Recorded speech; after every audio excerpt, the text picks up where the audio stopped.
Hafa everyone. The Committee on Health and Veterans Affairs is now called to order. The time is 9:01 a.m. and today is Friday, March 14th, 2025. Thank you to everyone joining us both in person and online for this oversight hearing of the Guam Office of Veterans Affairs.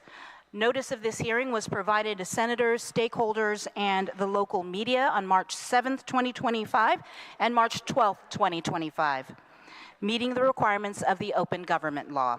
In addition, notice of the oversight hearing was also posted on the Guam Legislature's website and the Guam Public Notice portal. Materials for this hearing were shared in the committee drive and are available for print upon request. Recording of today's hearing will also be available online via Guam Legislature Media on YouTube. I would like to acknowledge and recognize the presence of committee members that are here with us today. Vice Chairman, Senator Vince Borja, Senator Jesse Lujan, Senator Chris Duenas, Senator Sean Gumatautau, and Senator Tina Munya-Barnes. Also with us today, Senator Tello Taitagui, Senator Therese Terlahi, and Senator Chris Barnett.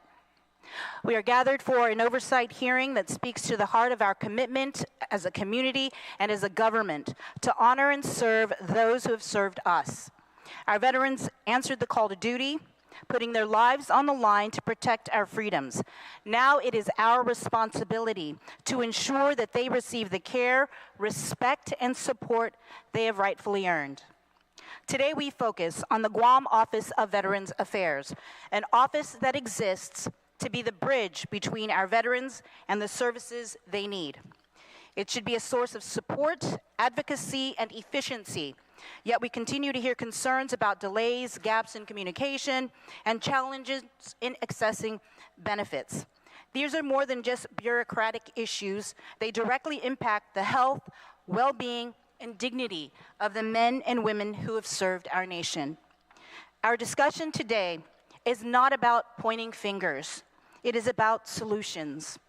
We must ask the tough questions. How can we make this office more effective? What policies and resources are needed to ensure timely and reliable services? How can we eliminate the obstacles that frustrate and hinder our veterans from receiving their earned benefits? To our veterans who are listening and watching online and those that are with us today, this hearing is for you. Your sacrifices must never be met with indifference or inefficiency. Our island's deep respect for service must be reflected in the way we care for you in return. At this time, I ask all our invitees and participants in today's oversight hearing to state your name and title for the record, starting to my right. Si dus masi mas gehilo Matanane inanho si Joe Meno I posisyon hong gi oficina ni veterano administrador official. Gohog si Joe San Augustine, Director para Guam Office of Veterans Affairs. Hafa James Moylan, 119th Congress. Thank you. We will begin with representatives from GOVA fielding questions after we hear testimony from Congressman Moylan. But before we do that, I'd like the Sergeant of Arms to please come forward to swear in our GOVA representatives.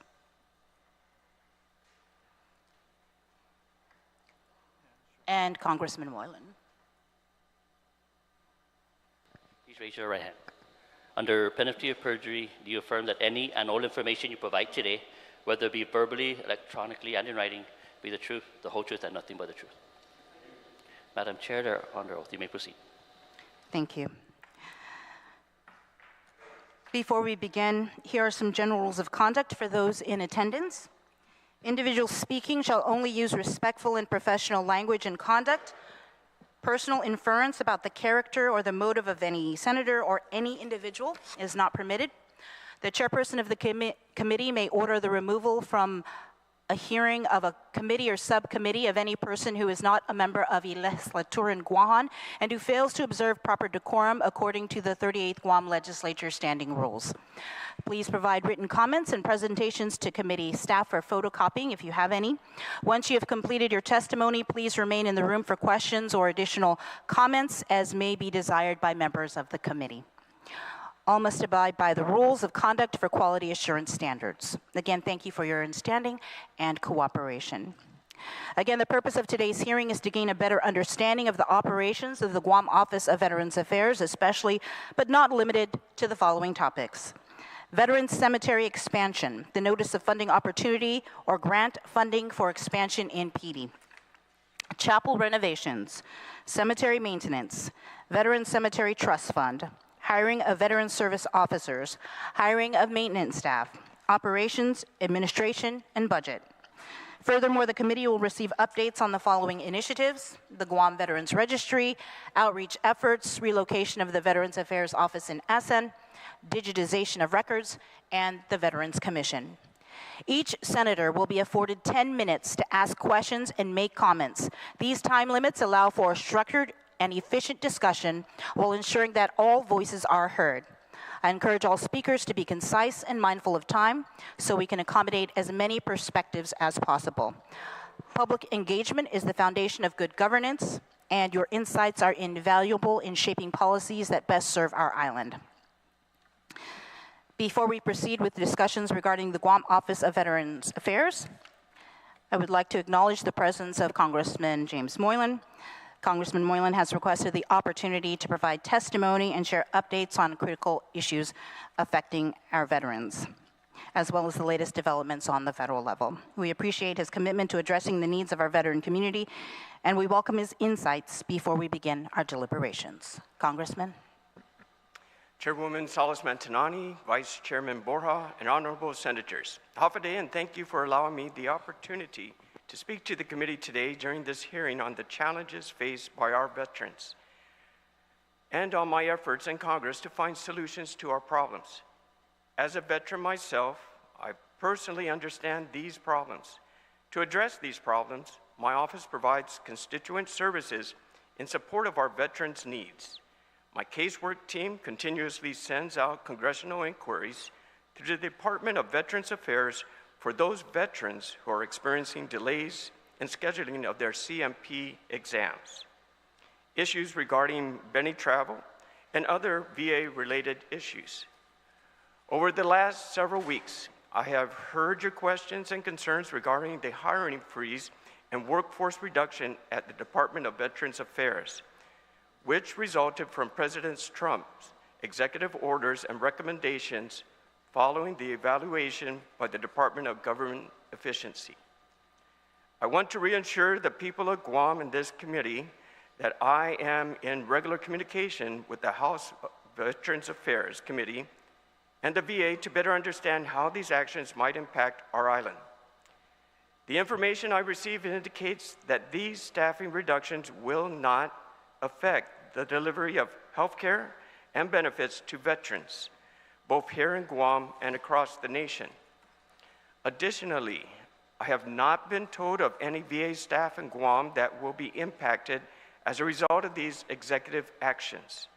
In fact, a permanent director is set to be appointed in Guam within the coming weeks, alongside a new hire for the Saipan outstation, both of which will operate under the Guam Vet Center. This initiative not only signifies a positive step for Guam, but also promises significant benefits for the entire Marianas region.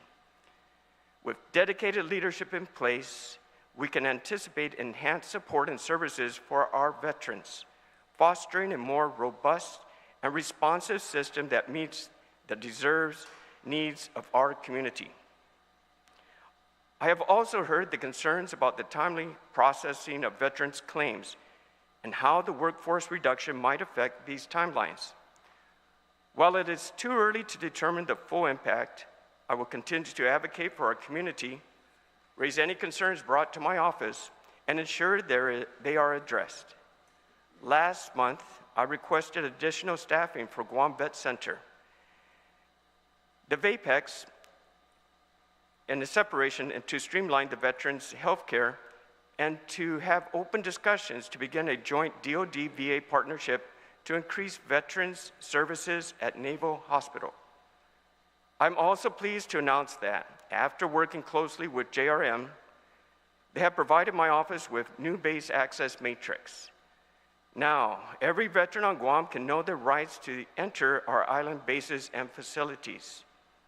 If veterans are continued to be turned away at the gate, I urge them to contact my office, and we will take swift action to rectify these situations.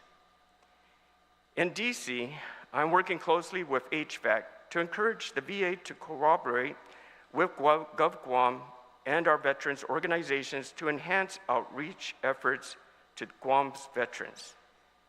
There's a significant gap between the veteran population the VA has and their record and the actual number of veterans in our community. Fixing these data gaps is the first step to securing additional resources for our veterans and increasing investments on our island. I'm committed to working closely with the VA to ensure we have proper staffing and increased resources to provide comprehensive health care and benefits. To make that happen, we must work together to ensure that every veteran has access to the benefits they've earned through their service to our nation. I would like to address concerns regarding the VA National Cemetery Administration, the grant for the expansion of Guam Veterans Cemetery in Piti, which was received last year. I understand there are questions about when these funds will be available for the work to begin, and I have requested a status update on the grant from the VA directly, and will inform the committee as soon as I receive further information. Finally, I share this committee's concern about the status of digitizing veterans' records in Guam. Given our island's vulnerability to natural disasters such as typhoons, wildfires, and earthquakes, I strongly urge GOVA to prioritize this effort to safeguard and preserve these vital records. Thank you again for the opportunity to address these important issues. Thank you, Madam Chair. Thank you, Congressman. Did anybody have any questions for the Congressman? Okay, thank you. We will now proceed with updates from GOVA. We can begin with you, Mr. Sanagasti. Dispensa, Madam Chair, but if pardon the interruption, I just wanted to wish Director Joe San Agustin a happy birthday, Viva Cumpleaños, and thank you for your service, Mr. San Agustin. Happy birthday. Sorry, Madam Chair. Thank you, Senator Barnett.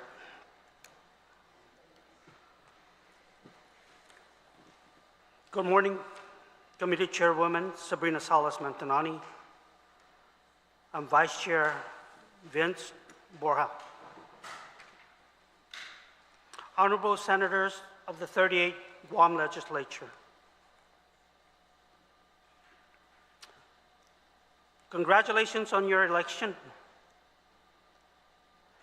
and re-election, and thank you for your time, support, and dedication to the people of Guam. Your collective efforts are truly appreciated. My name is Joe San Agustin. I am a retired Marine who have served our nation for 30 years, a proud veteran who is now serving as the Director of the Guam Office of Veterans Affairs. I appreciate this opportunity to share the progress we have made and discuss ways we can continue improving services for Guam's veterans and families.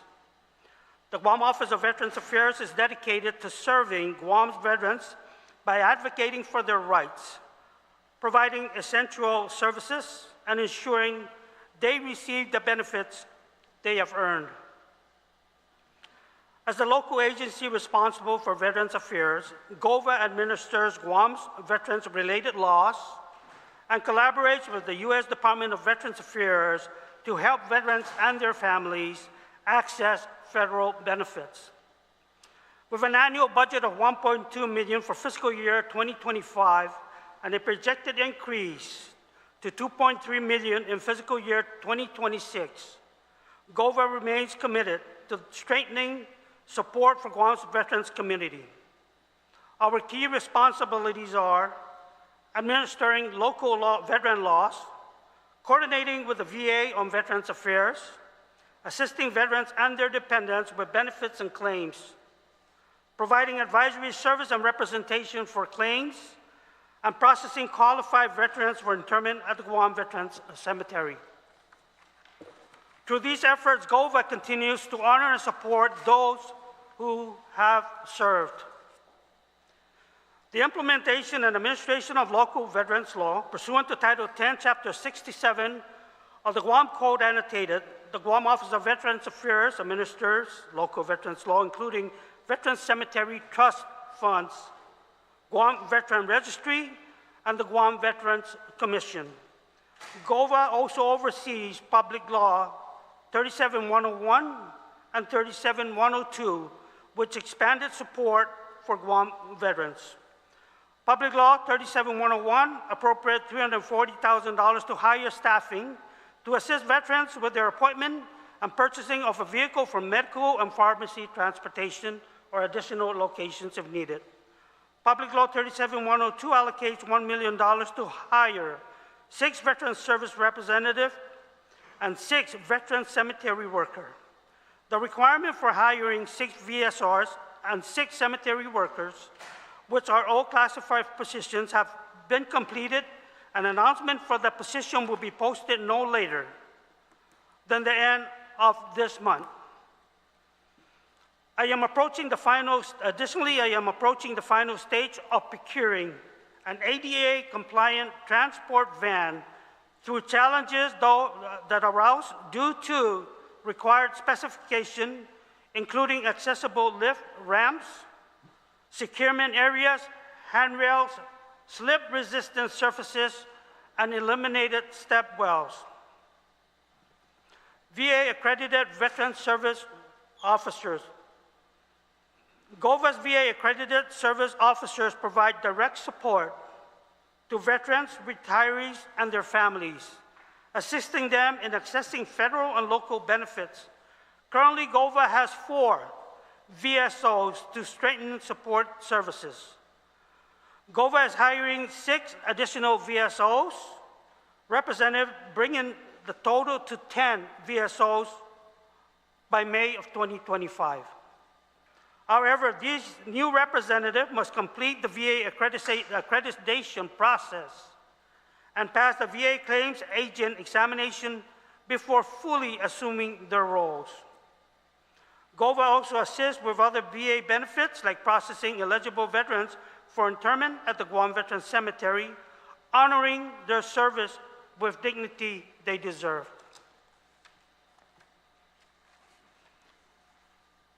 Regards our community outreach beyond benefits and claims assistance, GOVA continues to collaborate with local and federal agencies to implement policies focused on mental health, wellness, and suicide prevention to better support Guam veterans community.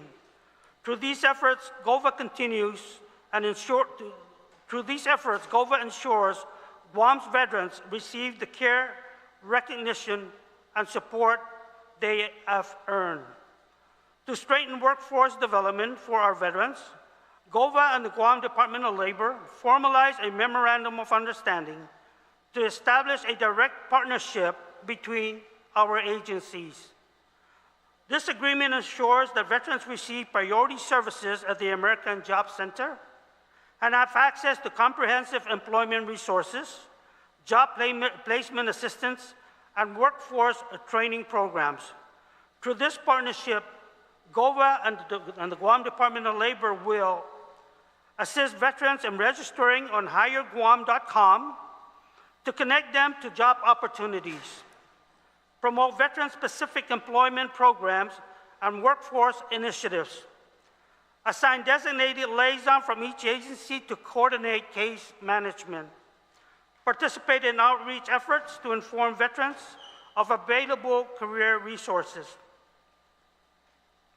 Guam has one of the highest military enlisted rates in the nation. And as these services members transition to civilian life, it is our duty to provide the support, training, and opportunities they deserve. By strengthening our collaboration with the Guam Department of Labor, we are ensuring that they are not only recognized for their service, but are also empowered to build meaningful careers beyond the military.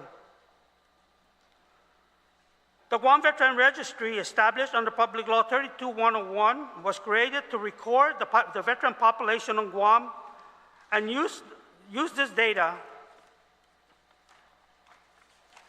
to improve access to health care and other essential services for our veterans and their families. The Guam Veteran Registry,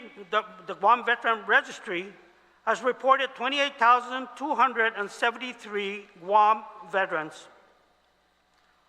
However, GOVA has conducted a manual audit of our records and identified 4,773 veterans records that we have converted to an XC file, meaning disease claims folder.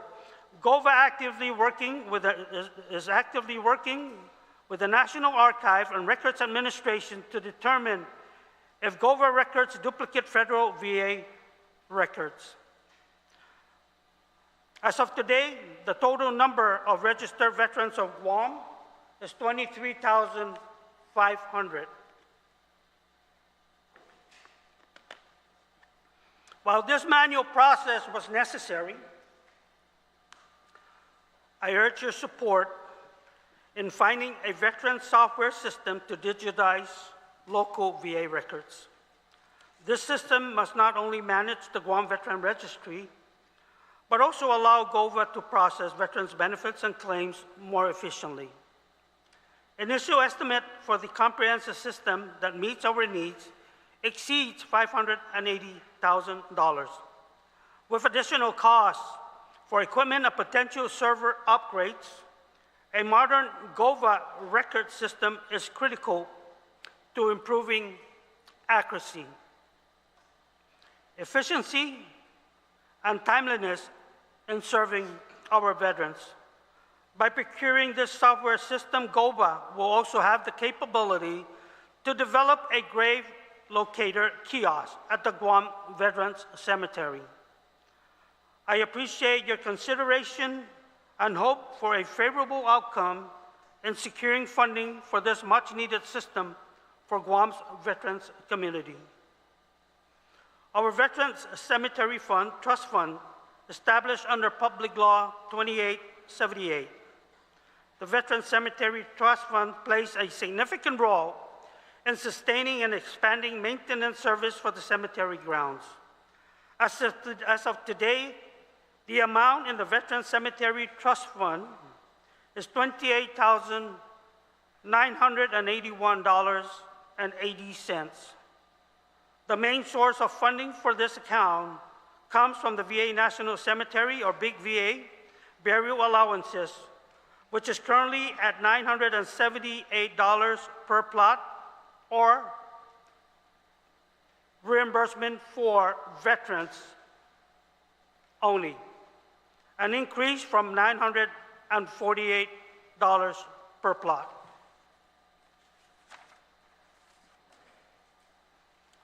With regards to the Guam Veterans Cemetery maintenance,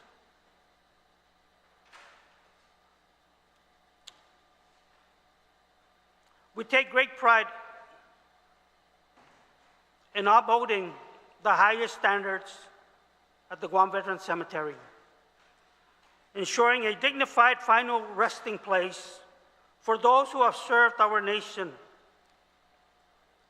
Our efforts include maintaining a clean, well-kept facility, providing burial space and full military honors, and offering access to the Veterans Cemetery Chapel for memorial services once fully completed.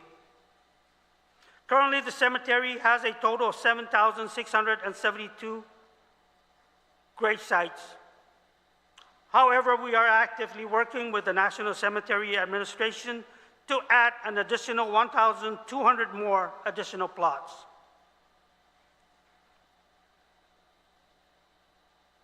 With regards to the cemetery expansion project and the grant program, GOVA has taken steps toward expanding the Guam Veterans Cemetery through NCA's Veterans Cemetery Grants Program. The NCA grant program is a competitive multi-step process designed to support the establishment, expansion, and improvement of government-operated veteran cemeteries. Each year, the National Cemetery Administration allocates funding from a national pool of qualifying applicants based on priority needs and project readiness. For fiscal year 2025, Guam was fortunate to rank 14 in construction grant pre-applications, designating the Guam Veteran Cemetery as priority 1 for cemetery expansion and maintenance. In July 2024, Guam Office of Veterans Affairs submitted the required pre-application packet, which is required to determine eligibility. In October 2024, GOVA received a notice of grant opportunity in the amount of $13.6 million for cemetery expansion and maintenance.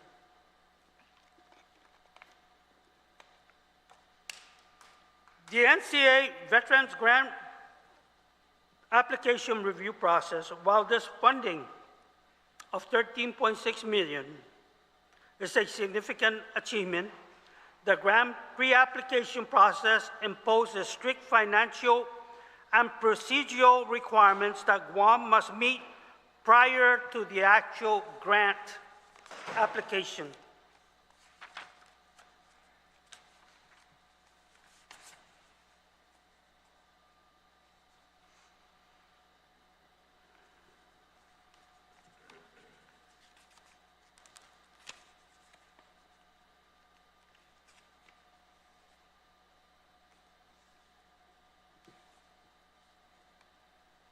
With regards to the Guam Veterans Commission,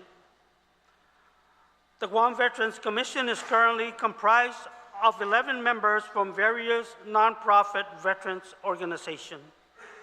Currently, Mr. Roy Gamboa is currently serving as the interim chairman, pending the election of officers at their next meeting. The next commission meeting will be held on Friday, March 28, 2025 at 1500 in the Adelup Large Conference Room.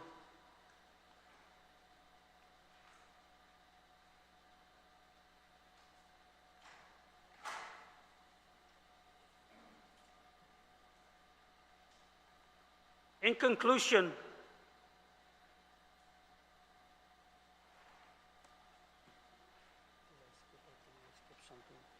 Senators, if you may, let me just review real quick. I might have missed some I think pieces page six of your Page 6. testimony. I apologize.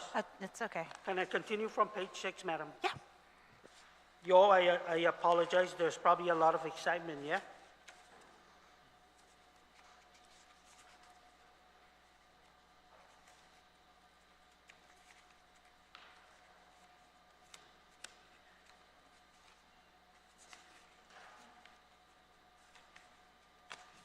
And I'm missing page 6. Oh, no, I'm missing page 6.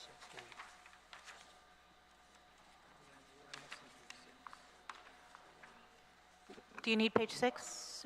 I can give you page 6. Can you guys give him page 6, please? Thank you. I apologize. It's okay.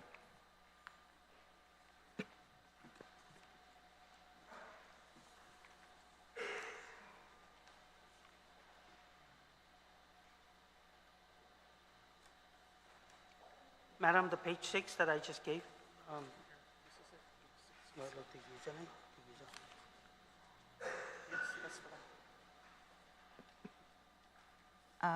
Under NCA Veteran Grant Pre-Application Review Process, and then it continues on to page 6 of your testimony. Yeah. Yeah.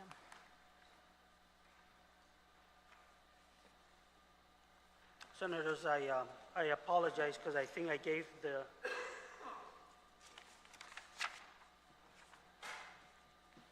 okay, we'll continue. The NCA Veterans Grant pre-application review process requires a grantee to work with the grantor and an architect engineering firm to review the plan and design for the cemetery expansion.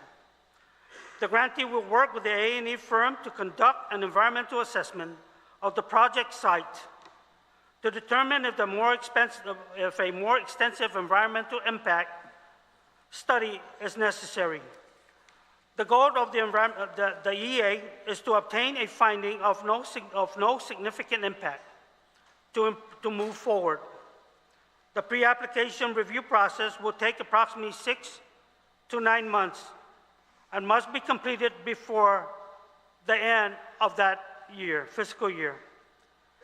In addition to the NCA pre-application review process, the Government of Guam internal process requires an additional 6 to 9 months to proceed with the procurement process for the A&E design work.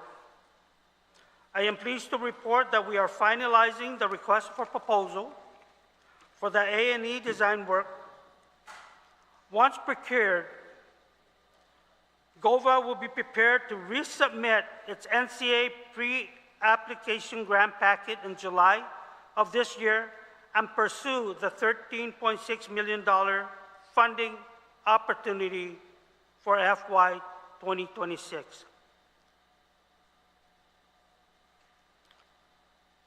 With regards to the Guam Veteran Cemetery renovation, the Guam Veteran Cemetery Chapel Administration Office and the maintenance building renovation were funded in the amount of $816,680 for mitigation and repairs. As of today, the chapel is 80% complete with pending cosmetic work such as refurbishment of kneelers, deep cleaning the floors, installation of air conditioning unit, and typhoon shutters.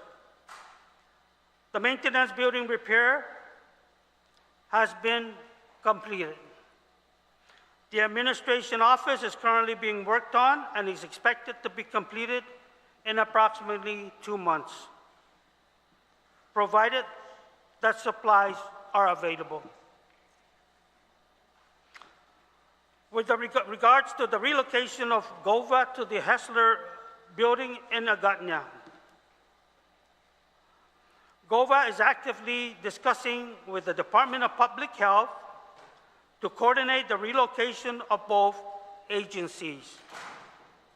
To be clear, GOVA is ready to move.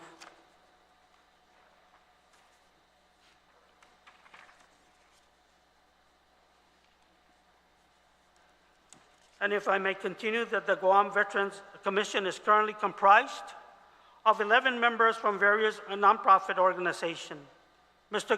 Roy Gamboa is currently serving as the interim chairman, pending the election of officers at their next meeting.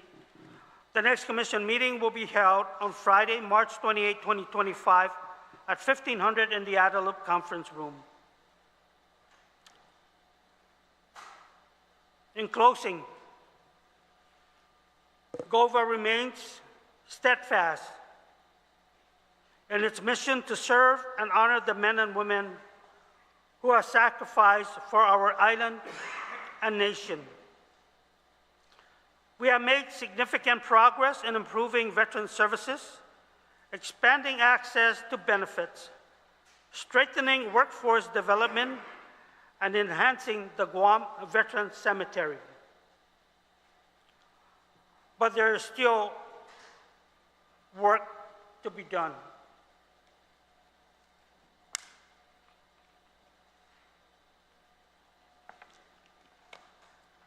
With your continued support, we can further modernize our system and expand more outreach programs.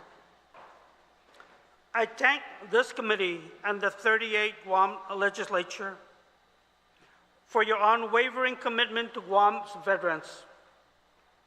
Your leadership and advocacy make a direct impact on the lives of those who have served.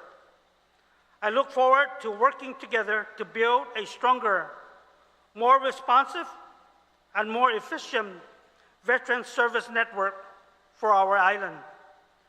Thank you for your time and support, and I am happy to answer any questions you may have. Thank you, Mr. San Augustine. Mr. Meno, were you going to present any testimony?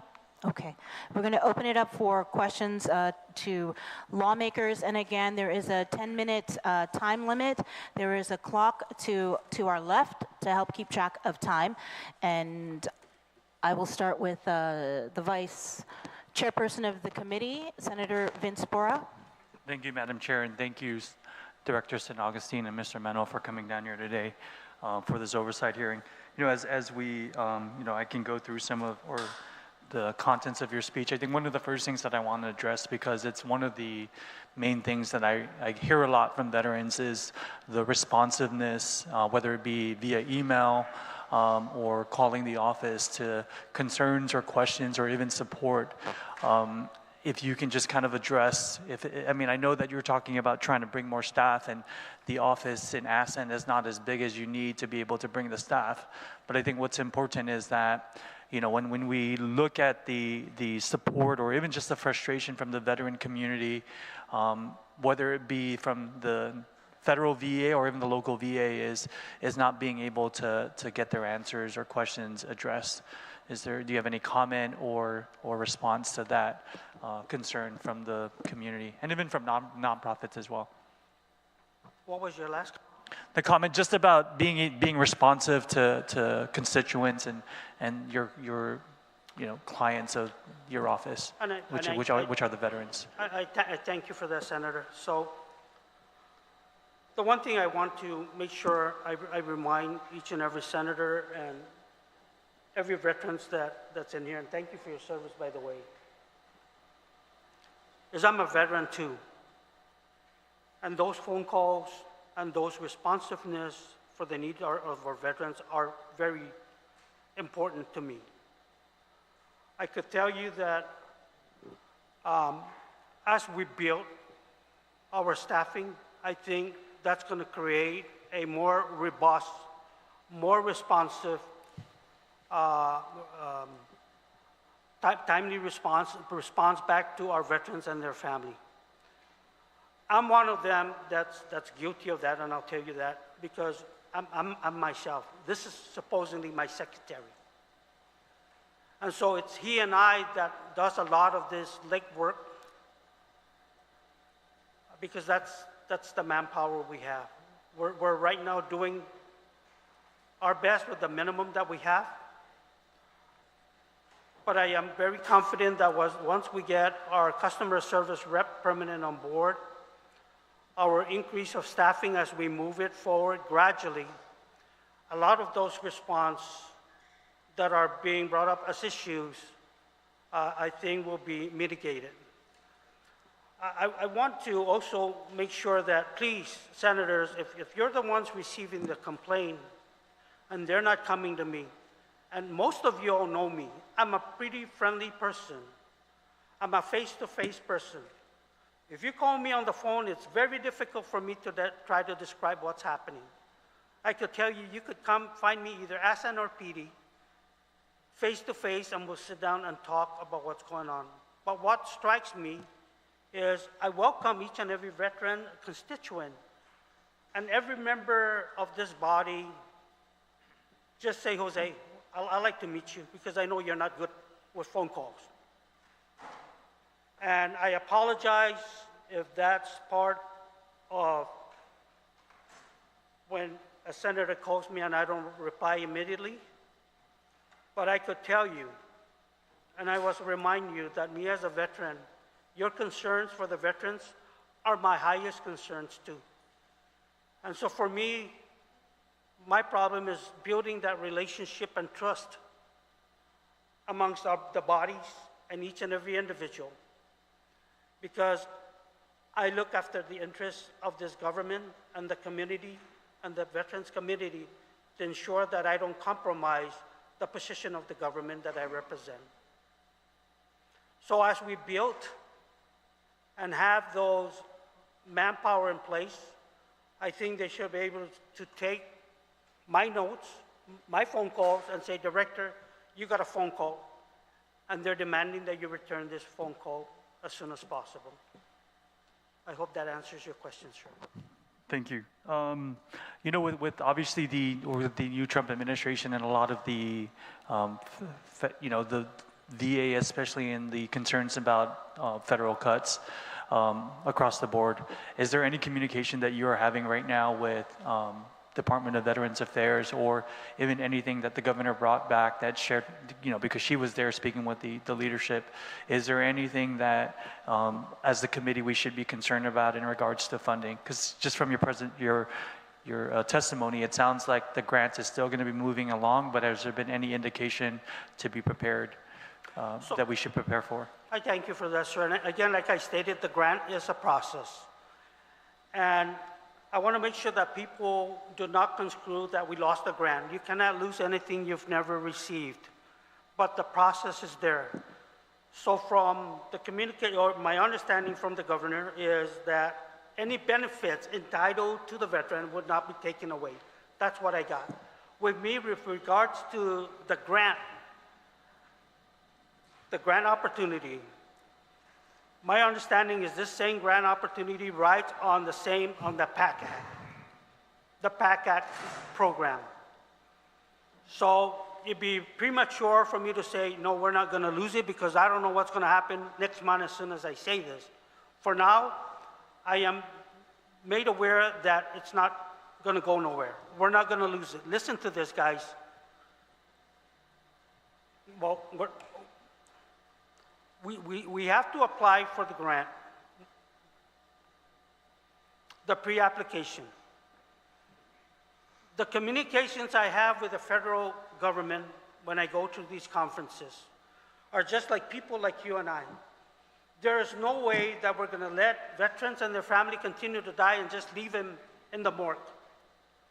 So they are fighting at the end, just like I'm staying on top of them, fighting at my end, and they're staying on top of me to make sure, Joe, make sure you have all your pre-application and these steps in place, because we want to make sure you don't lose this grant opportunity. It is easier for them and easier for us to expand the cemetery than to build a new one. That's their concept. Open a new one. But with that said, I am confident that with us following the process, that they will continue to support us and allow us to apply for the actual grant once we go through this pre-application process, award us the actual grant that we need in order to move forward with the construction.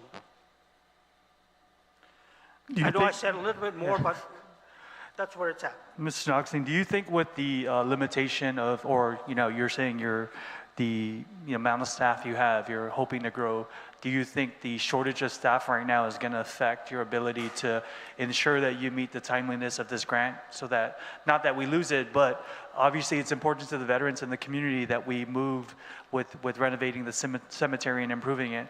Does you having the shortage of staff affect the ability to move this grant process a lot faster?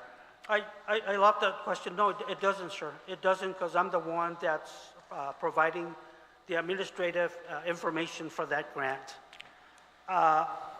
With regards to the shortage of staffing, where we need it as we build it is once we get our recruitment and the 6 additional workers down at the cemetery, we can proceed and move forward to continuing to do what we need to do as expected by our veterans. And that's to beautify, to be able to bury them in a timely fashion, in a dignified fashion, and ensure that their home is a shrine and not, looking like unattended grounds.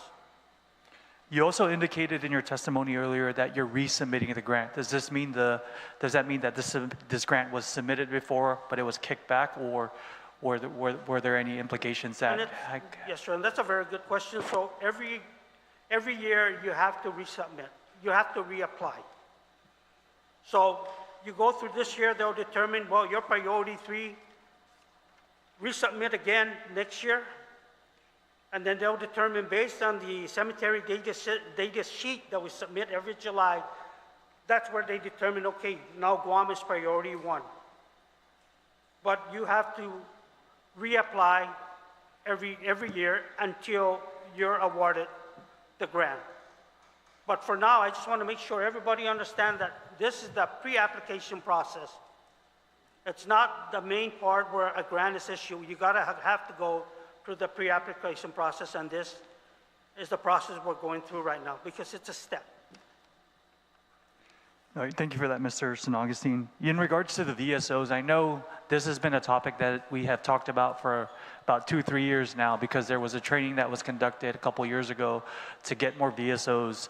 You're saying you only have 4 now, you have 6 in the process, but we've been hearing that you're going to get more VSOs. Is it the accreditation process, or what's the delay in getting more VSOs aside from having the space to house them? Senator. So in regards to our veteran service representatives, it is right now at the recruitment stage of the process. And as the director stated, we anticipate by May of this year to get them on board. Once the hiring of the classified veteran service officers, they will undergo training, and then the state director would approve for their accreditation. So you're saying that you're going to recruit and then put them through the training to get the accreditation? Because I thought the government had paid for training to get 10 new people accredited. So in regards to those 10, they are not. It was a voluntary program. Unfortunately, with the previous director, there was no movement on that cohort.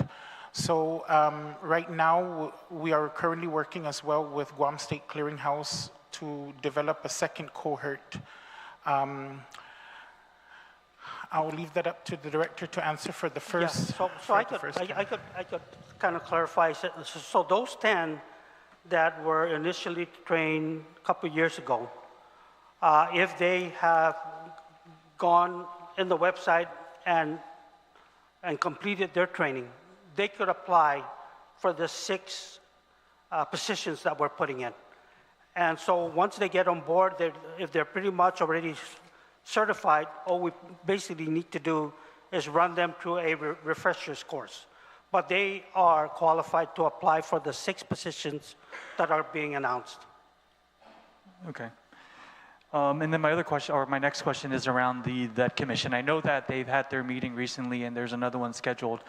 But what are you guys seeing, or what is the focus right now of the commission with you as a director in regards to what direction are you guys going? Because I know at least the feedback I got, you guys met, kind of just gone over some of the things that needed to be addressed. But what is the direction that the commission is?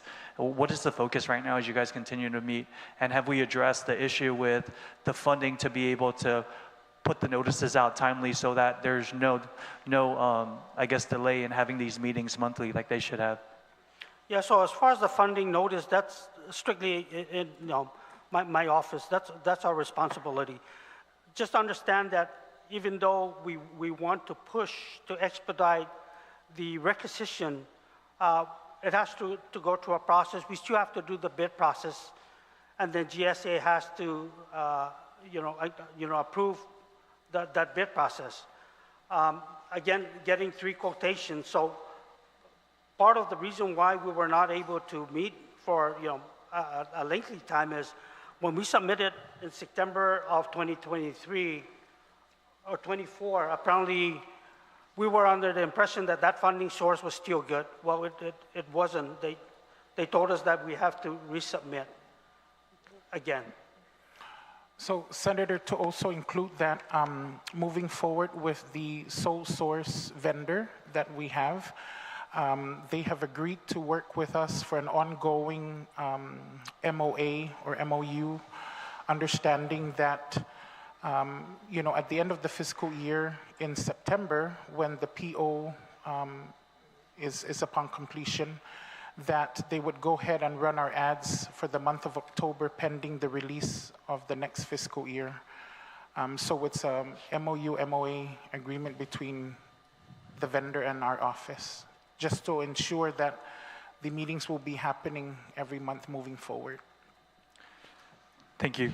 And then my last question, I know I see your FY26 budget, you're projected to get an increase of 2.3 million.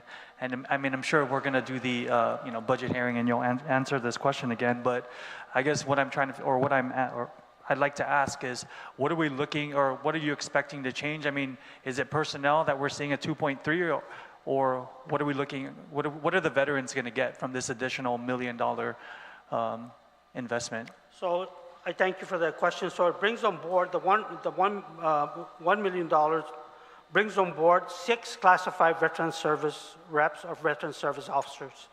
It also brings on board 6 permanent cemetery workers. That's just the 1 million. With that addition, that should be able to expedite the assistance of the veterans when they come to our office for help, because now we have more manpower to be able to accommodate more veterans each day. Yes, yes. And also, Senator, that's to include all the events that Guam Office of Veterans Affairs has annually throughout the year. That includes the All Souls Day, the Veterans Day, Memorial Day, the Reefs Across America, and the Veterans Convention. Also included in that is factored in for us to purchase a lifting device, a lowering device, and canopies, computers, 15 computers, scanners, and software for the scanners. With the 3.340, that's going to allow us to bring on board 3 CSRs to complement the veteran medical liaison team. Within that, the three CSRs will be 1 driver and a vehicle, an ADA compliant vehicle. All right. Thank you, Mr. San Agustin and Mr. Mennel. That's it for me, Madam Chair. Thank you, Senator Borja. Senator Tina Muñoz-Barnes. Situs Maasi, Madam Chair, and Matanane Situs to all of you guys here and for your presentation, Mr. Director San Agustin. One of my questions I had was in reference to all the executive orders that are going out right now from the federal administration and the updates what updates can you provide us regarding the personnel and funding cuts planned and already in effect from the Trump administration? And have you been informed whether these cuts are at any Hawaii or Region 9 offices? And how does the reduction in the federal workforce affect our local veterans? And you know, every day we hear that things are happening and there's so much monkey wrenches that are being thrown in the equation. And I just wanted to make sure that what was committed from what we hear from the USVA, I want to make sure that whatever's coming through the Guam VA, that GOVA is safeguarded. So have you received any updates from the Trump administration? Senator Barnes, just to let you know that the way I base myself on how these changes or possible impact are going to take place is the new Secretary of the VA has informed us that don't listen to anything else. If it doesn't come from me, from the Secretary of the VA, then it's not valid information. But to respond to your inquiry, at this point, Madam, there's nothing that I'm aware of that's going to impact our operation. We are keeping an eye on it. However, it's a good point that you bring up because we are wanting to build capacity. We are wanting to build manpower to be able to continue to efficiently help our veterans in Guam. In saying that, the possibility of cuts from the federal government, if it does happen, that might impact the services that we provide here. As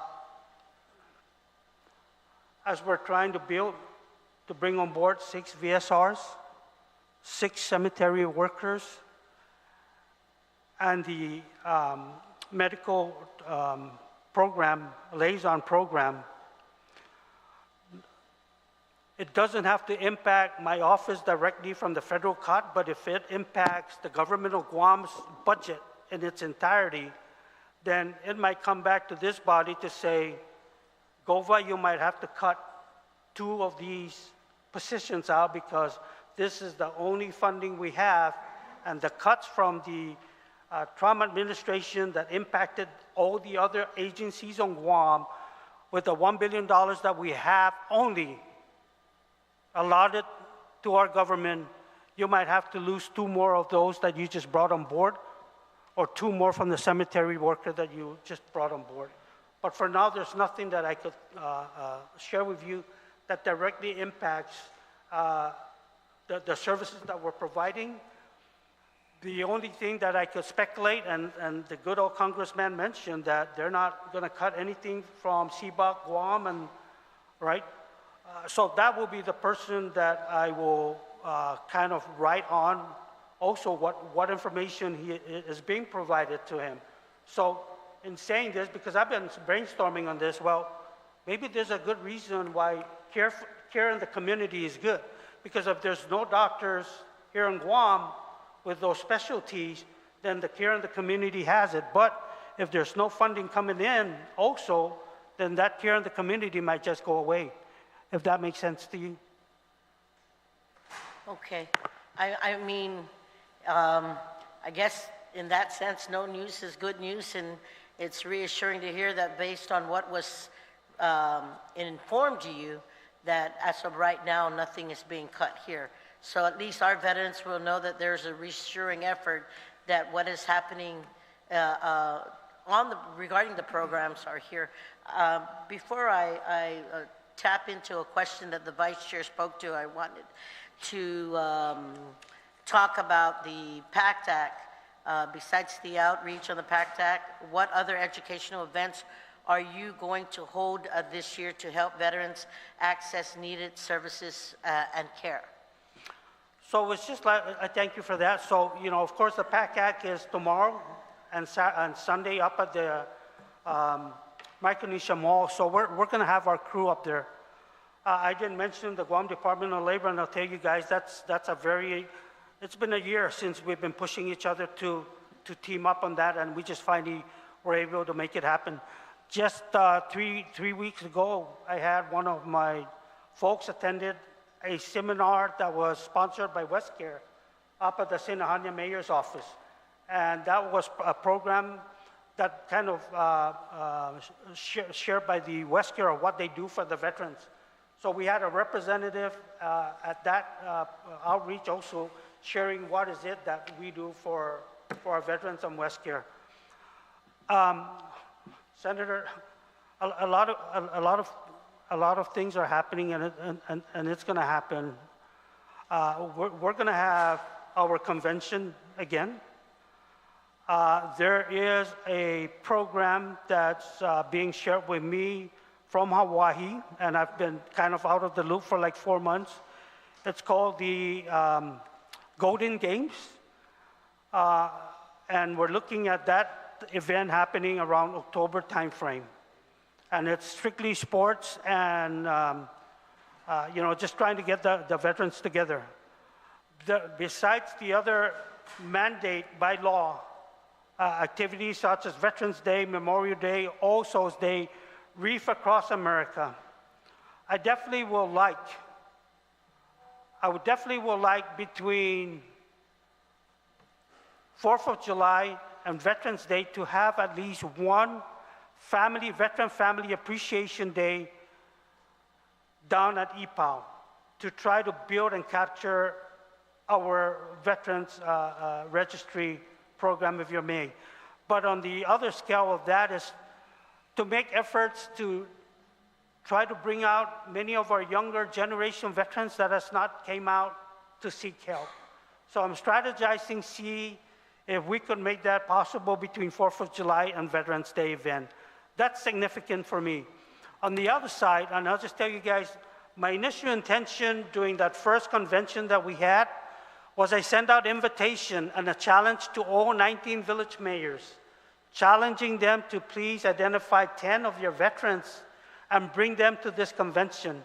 And the reason why that is important, because that's where my next outreach is going to be taking place into those communities. Because I want the mayors to be involved, to know who their veterans are, but also know that we are there to provide them the service, and I need the support from the mayor, because I need them to believe that the existence of those veterans in their community are important. I believe in this, and I'm sorry if I'm talking too much. I believe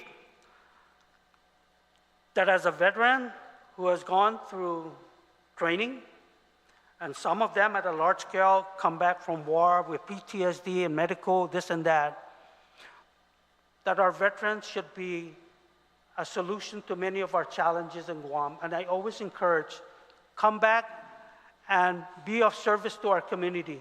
Don't be the problem, be the solution. And that's where I want them to engage with their actual mayors, because the mayor is the leader of that village. So those are some of the outreach that I would like to see happen. Thank you for that. It's really encouraging that you say that, because as we know, I think there's a VA summit that's going to happen next week, and that brings my other question is there's like 32 VA nonprofit organizations as it relates to veterans, and I wanted to know, does GOVA continue to work closely with them, side by side with them, because these nonprofit organizations really do it, their passion and heart to do the work that they need to assist their veterans. Have you guys been in close relationships to all these nonprofit organizations that are out there? And there's a summit next week, a VA summit next week, if I'm not mistaken. Are you aware of that? And does GOVA get involved to assist? So we engage, we get invited to these activities. I'll be upfront with you, Senator, that sometimes I caution and kind of pick what activities I would like our employees of the Guam Office of Veterans Affairs to be involved with. But every activities that a nonprofit organization will invite us to engage and share information is welcoming to me, and I will fully support. Thank you. Going off the vice chair, and we talked to you wanting to pick up more VSOs. There was federal money grants that were provided to train the VSOs. But there was no graduation, and there was no certification provided to them, because I was told that they needed some kind of training hours and all that. And you just said earlier that you welcome them to apply. So if they've gone through the training and these positions are now open, how do you engage with those that the government of Guam already spent for these 10 applicants who went through the training previously under the government's grant choice? Yeah, So, Senator, in regards again to the 10 that were trained, what was lacking was on-the-job training. And so, moving forward and working closely with Guam State Clearinghouse, we have assigned one of our VSRs, Tanya Eubanks, which she has prepared the training modules to be used for those 10 VSOs or 10 VSRs. Thank you, It Joe. it was the on-the-job training segment that was missing from that. And that's why I think it's important, Madam Chair, that if we already had provided funding for the training and now GOVA is going to look for more VSOs. I think we should work with what's already we started with from a government perspective after we got some grant from the Marwar and that. So I think it's really key so we can get these VSOs on right away. There was one more thing, Madam Chair, and I'd like to ask the panel, was in the efforts of helping the Department of Parks and Recreation expand the Tiguac Cemetery, which are your neighbors in Nimitz Hill, our office was informed recently that GOVA generously shares its equipment with DPR, and of course that's customary in our culture because, you know, we come from the same government, but the heavy equipment is used by both, and so my question to you is, how does this equipment sharing agreement affect GOVA's ability to maintain the cemetery and preparing for the upcoming burials? And I ask this from a perspective of saying, if we need to look for funding to buy more equipment to help out our government, I don't mind the sharing, but I just want to make sure that if there's funding that's needed, then let's look at it for the upcoming budget. Senator, I'm starting to love you more. Thank you for sharing that. Guys, it's important, senators and everyone here, it's important to understand that one way that the government can efficiently run is working together. There's no way you're going to find me to say, no, it's my own. And I'm glad you brought that up because I'm attempting to look for funding to purchase another backhoe.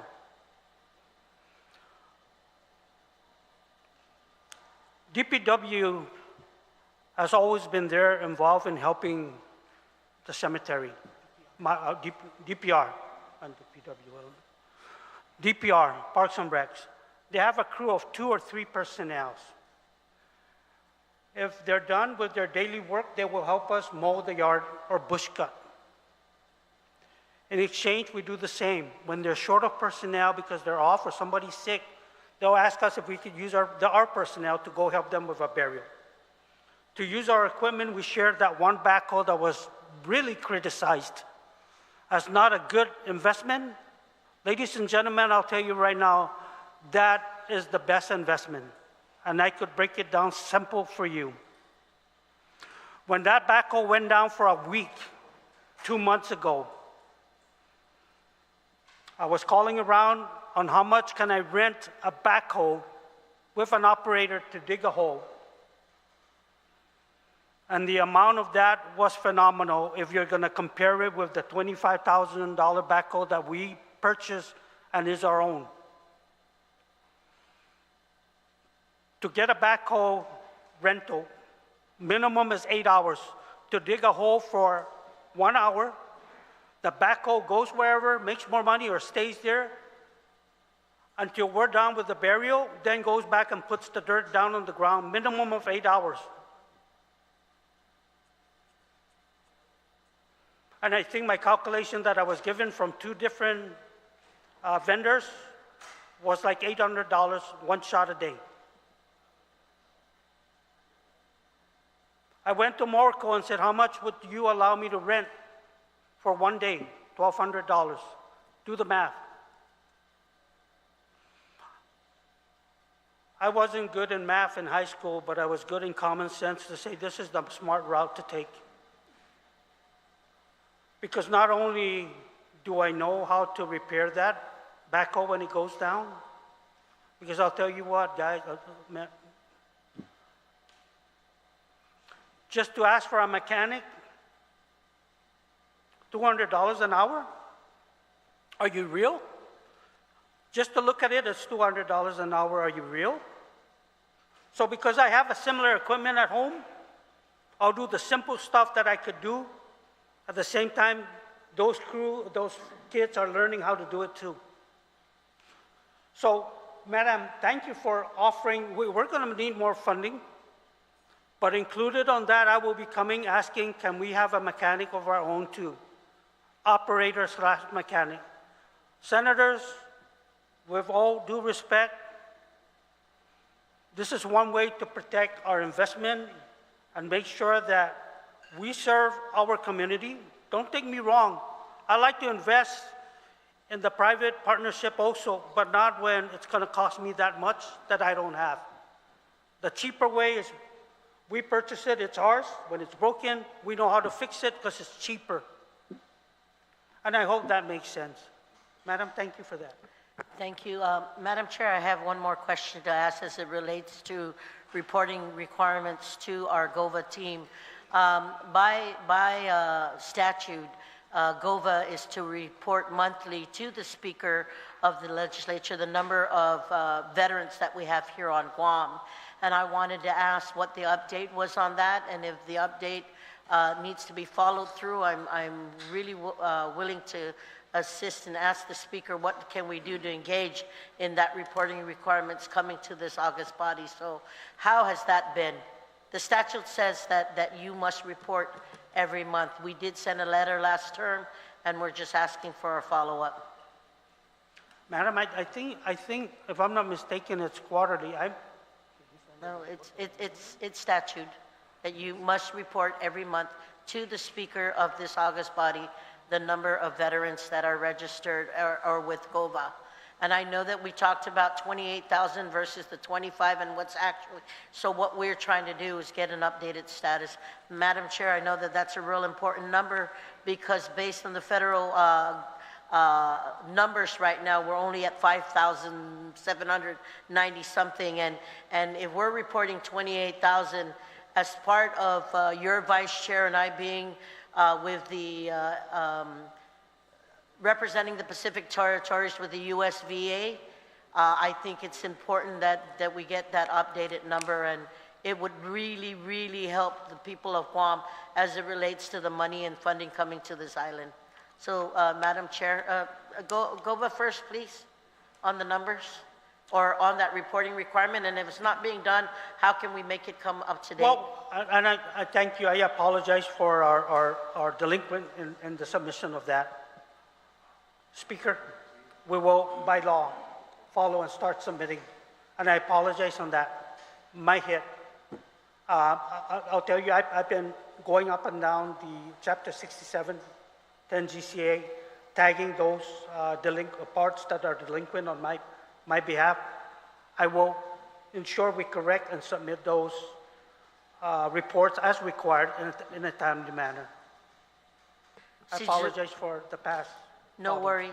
Thank you. And I know that our good Speaker here will continue to work with you and try and get those updated numbers. So, Madam Chair, thank you for giving me the opportunity to work within my timeline.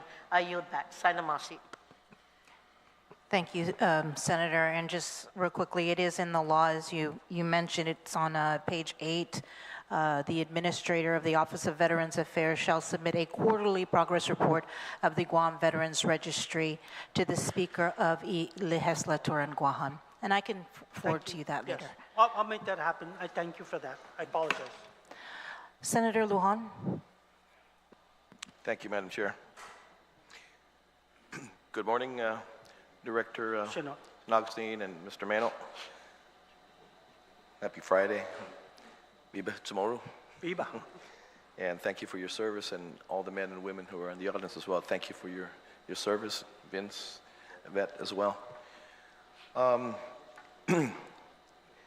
As was mentioned earlier, before we started, we're not here to point fingers, but to find solutions to what the veterans, of course, are facing here on our island. And it seems to be that no matter the administration or no matter who the director may be, the problems continue to exist. The challenges, and more on a yearly basis, more and more folks in the military become veterans of the military, and more needs. Senator, nalagang sa, for some reason, Dispensate. Thank you. Malik Bago? Casino? Okay. Yes. What I said was, no matter the administration or the director, it seems to have been a perpetual problem over the years with veterans, and more every year after year, more men and women become veterans and are living here in Guam. Wasn't the GOVA supposed to be a one-stop shop basically for veterans, for veterans' needs and things of that nature? Wasn't that the inception of GOVA from the very beginning? For benefits? Yes, for benefits. Information? Yes. Tenancy, yes. Okay, correct. okay. What is the problem? I'm trying to wrap my head around this. I'm not being a veteran myself. What will solve this problem to be able to get all the veterans, maybe not all their, maybe have unique needs and things like that, but a lot of them are pretty similar in getting their benefits, eventually their 100%, whatever it may be, and things of that nature. We have, from what I hear, there are 38 veterans organizations, and they all have different avenues in which they go through to get their benefits. And just about a month ago, I ran into a nephew of mine who's dealing directly with the Philippines and an organization over there to try to get their 100%. He said it's easier to go over there to be able to get their benefits. I said, oh, wow. If it's easier to get it over there, why can't we do something like that over here to be able to have that? What seems to be the perpetual problem of the organization or the Veterans Office here in Guam for us to be able to fix it? I mean, we want to holistically fix this situation so all veterans are cared for. I mean, you guys have all given up. I mean, some of your colleagues have never returned. You guys are back serving in the community now, but we need to take care of you guys now. How can we help you guys? What is the magic formula to be able to take care of this whole thing? Senator, Yes, thank yes. you. So, now that I know you're a veteran, thank you for your service. No, I'm not a veteran. Oh, you're No, not? no. Okay, I said so I'll not, take it I back. said not being a veteran myself. So thank you. It's not PTSD, I hope. Again, I'll reiterate that I'm a veteran. People thought they went to the Philippines and they got it right away. They went to Las Vegas and they got it right away. I've heard the ones too that came from the States, came here and submitted and they got it right away. It's the process.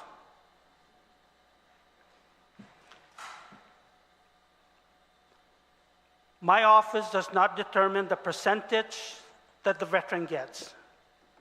They come to our office, we provide the service, we gather all the information that we need from them and submit that document, which is their claims, to Janesville intake, which is Wyoming, I think Wyoming, somewhere there.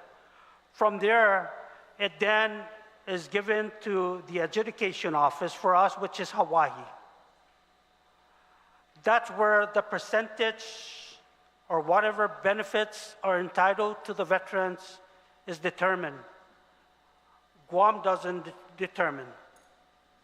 I guess for a lack of a better word, it's called the bureaucracy, right? If it was for me, I would love to give each and every individual that 100%. But senators, I want you all to understand this. While that's what we want, for me, that's not what I want. If they earn it and they're entitled, good.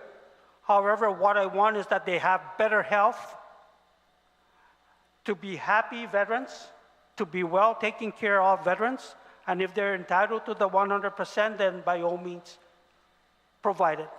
But I want us to be clear that let's not rely on the salaries or the benefits provided to these veterans to be a big income in our community. because then the goal will be, how can we make them all 100%?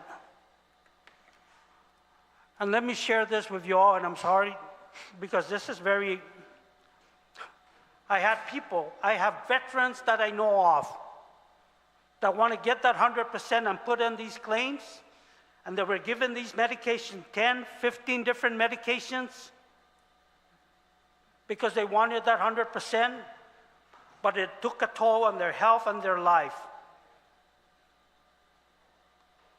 Let me say this, personal with me, and I'm sorry.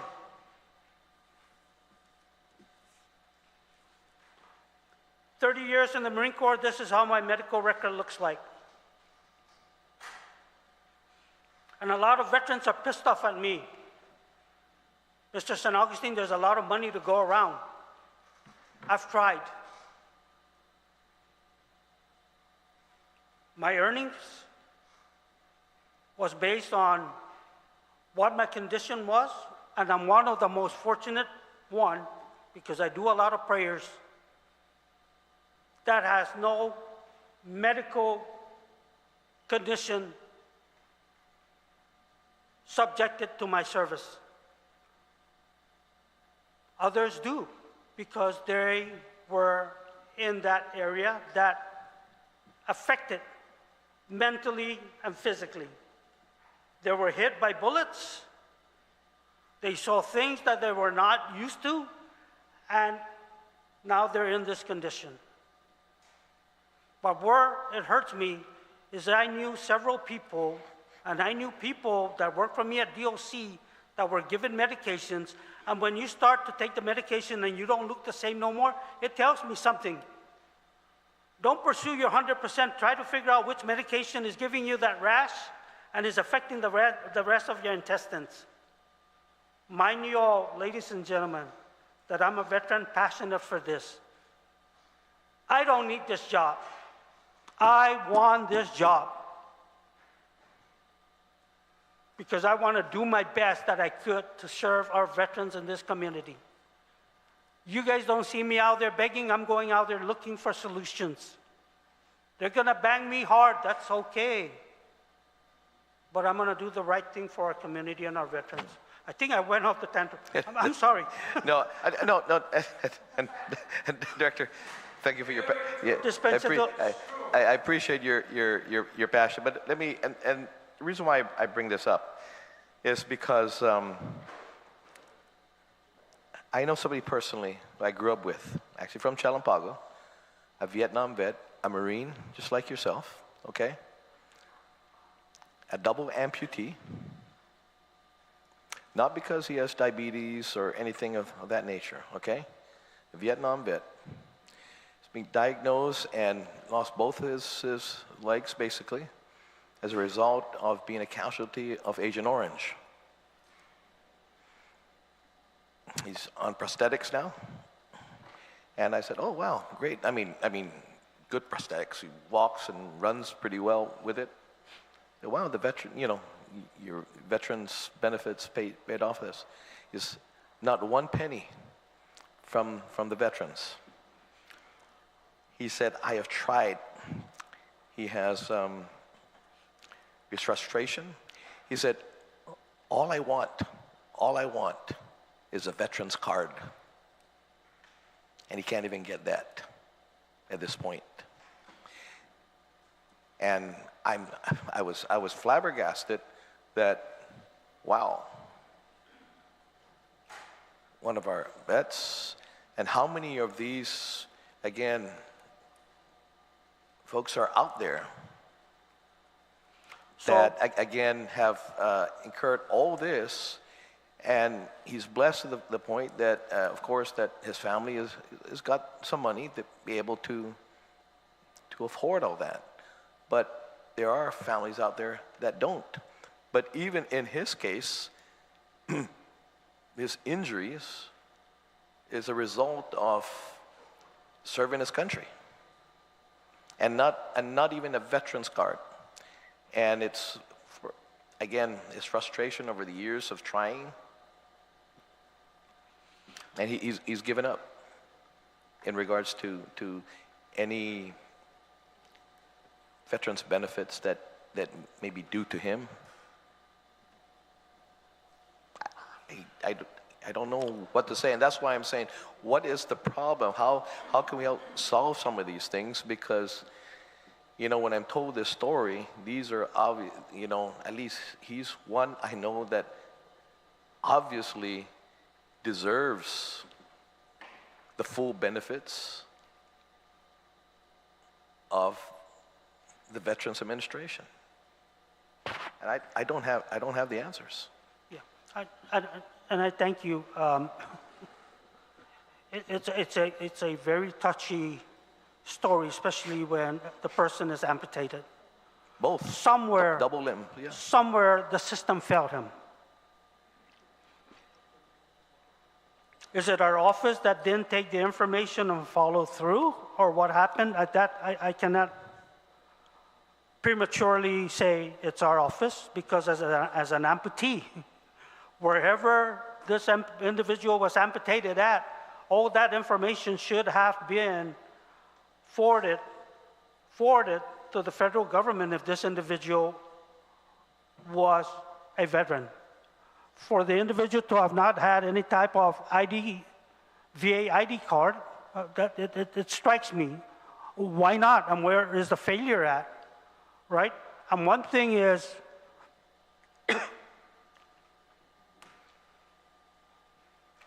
I don't want our people to be giving up. You cannot give up, especially at that condition. So bringing on board that veteran medical program is one of my strategies, is to note issues that happen to our veterans and was given this service. And I'll give you one example. A good friend of mine just last Friday,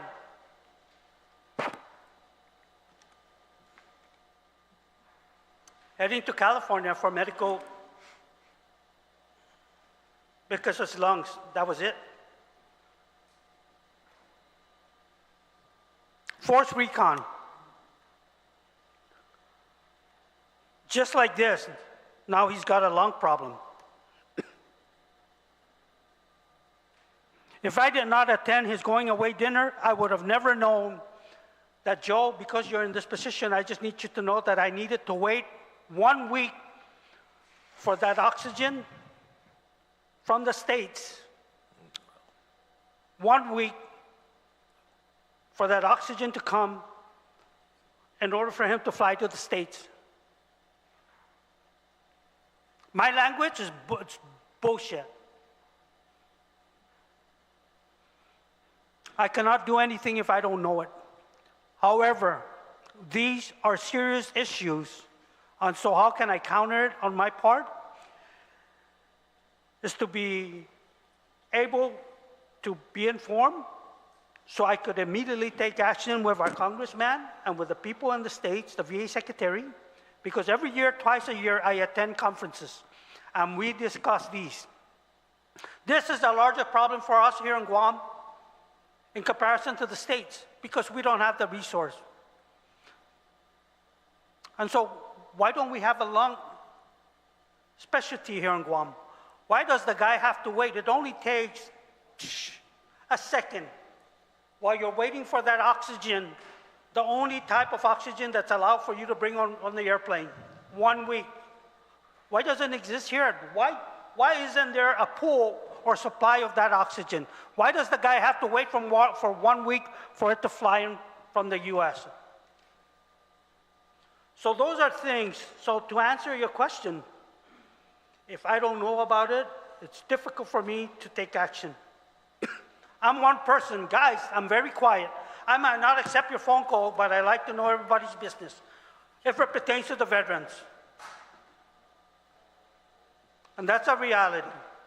And we discussed this thing so hard at the convention, at the veterans conferences.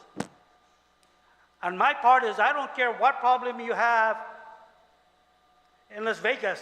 I care that I do not have a VA hospital in Guam. Because you could drive across the border. Here, we can't. Time is sensitive. And I'll tell you, it's taken I guarantee you it has taken some of our veterans' lives away, not just our veterans, but our community, because that resource is not here.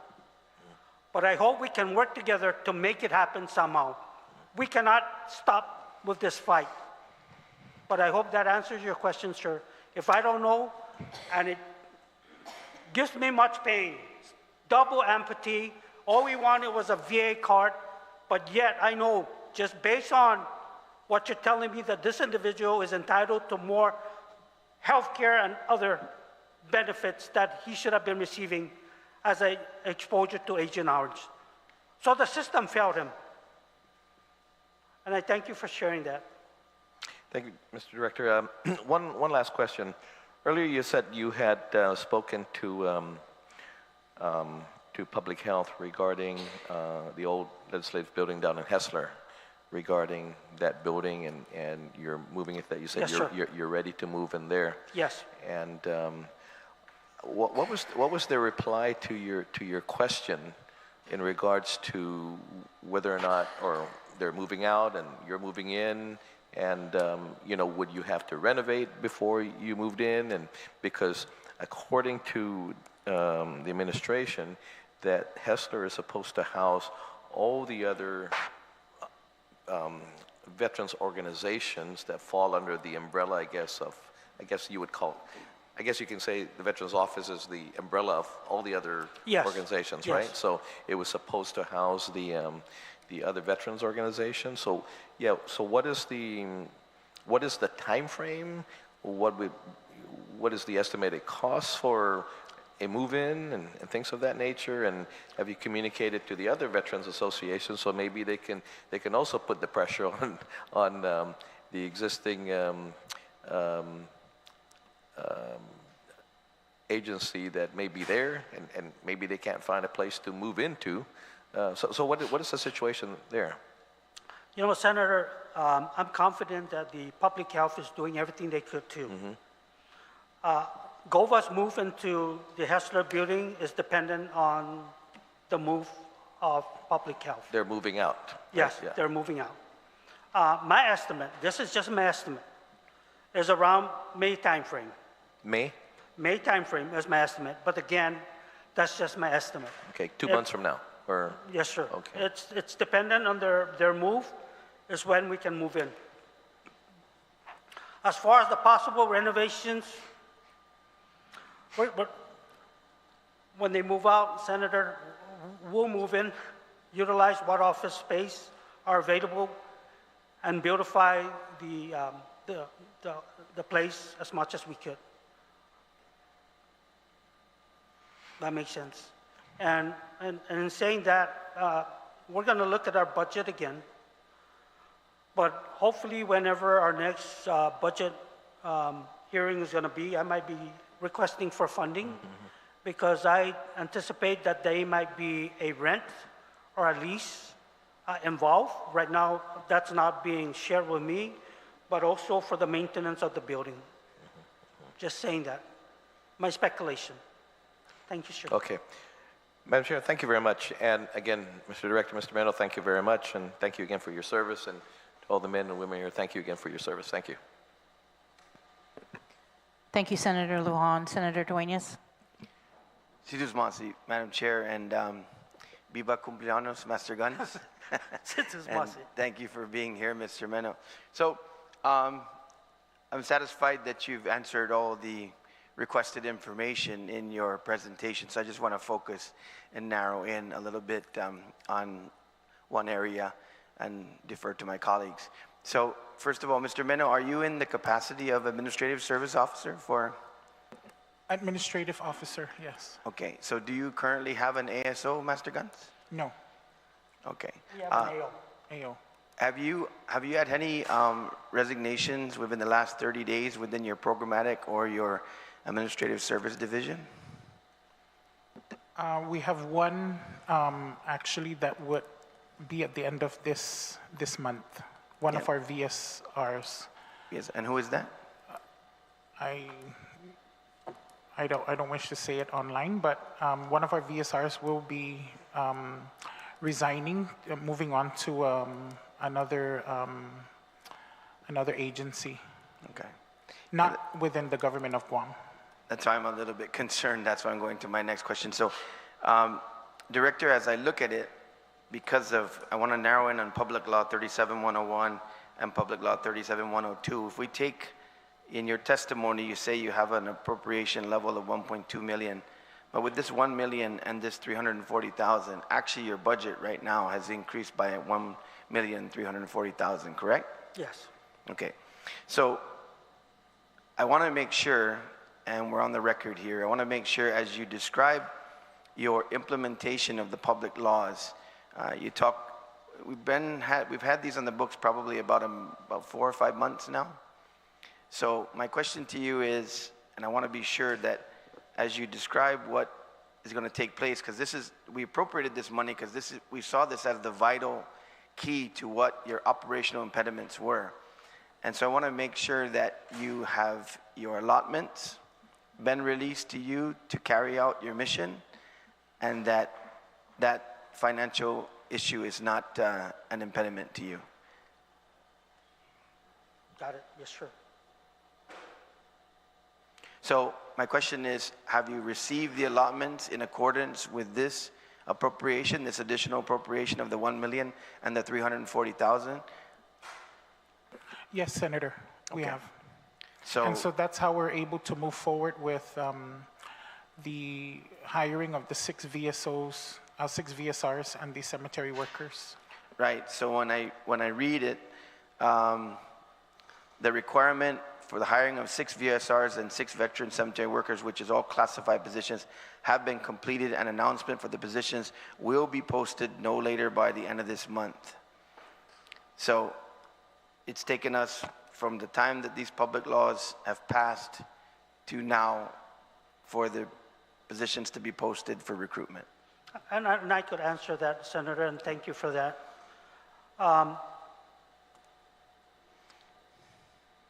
Everything's about timing. So if I was going to bring those 6 service reps on board and the additional 4 from the 340, that's a driver and 3 CSR, there is no way that I could fit those employees down at the existing Asan office. The office is just too big. Second? Or too small. Happy birthday, 65.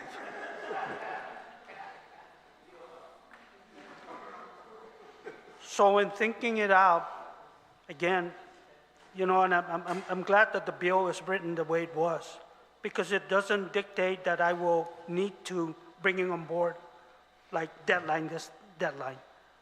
That allows me, with due respect and respect that I see coming from the senators, to make that call when it's best to do this.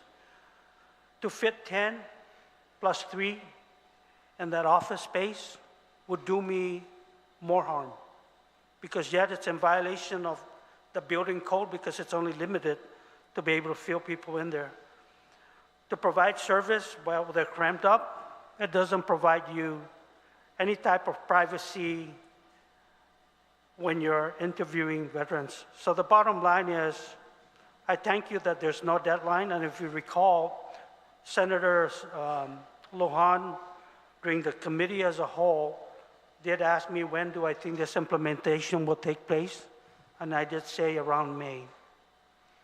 And there's reason for that. I would like to bring them on board most quick,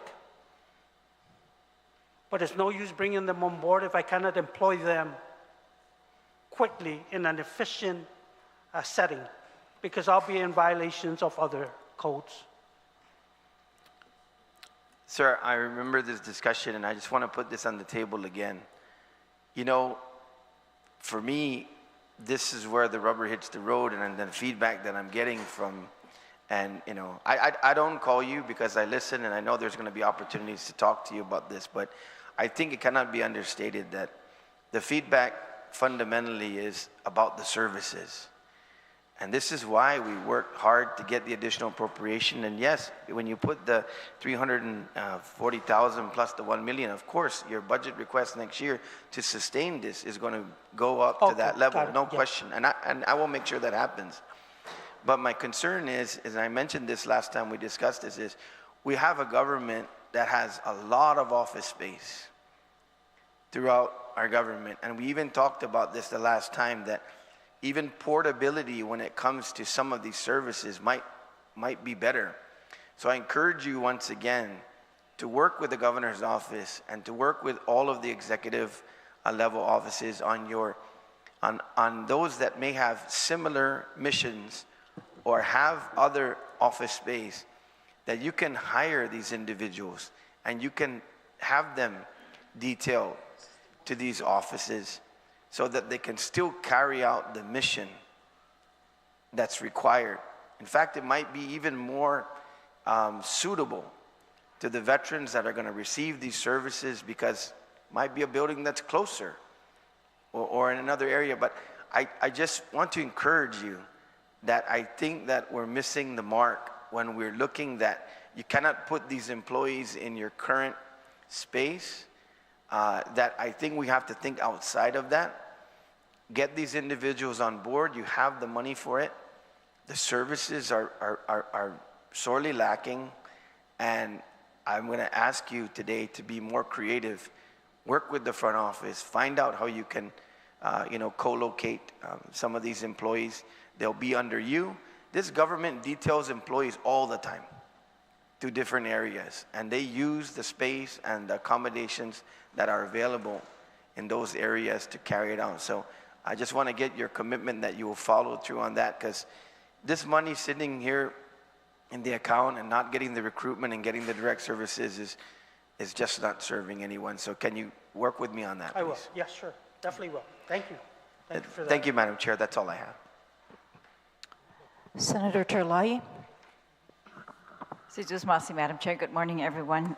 And thank you for being here. I want to thank you, Mr. San Agustin, for your service to the nation and in this position. It's not an easy position. You answer not just to government officials, but more importantly, you answer to all the veterans on Guam.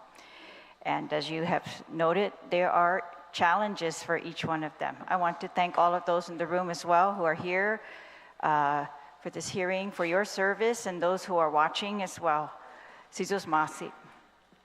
I heard Tanya from your office on the radio this morning, and she was saying it's her last day, and I'm very sad about that. Since I became a senator, when she came in after that, I found her work to be very professional and very informative for our purposes. Whenever we need information, she was always able to give it. So I'm very thankful for her service as helping with claims for veterans. Have you had any issues with the VSRs in your office?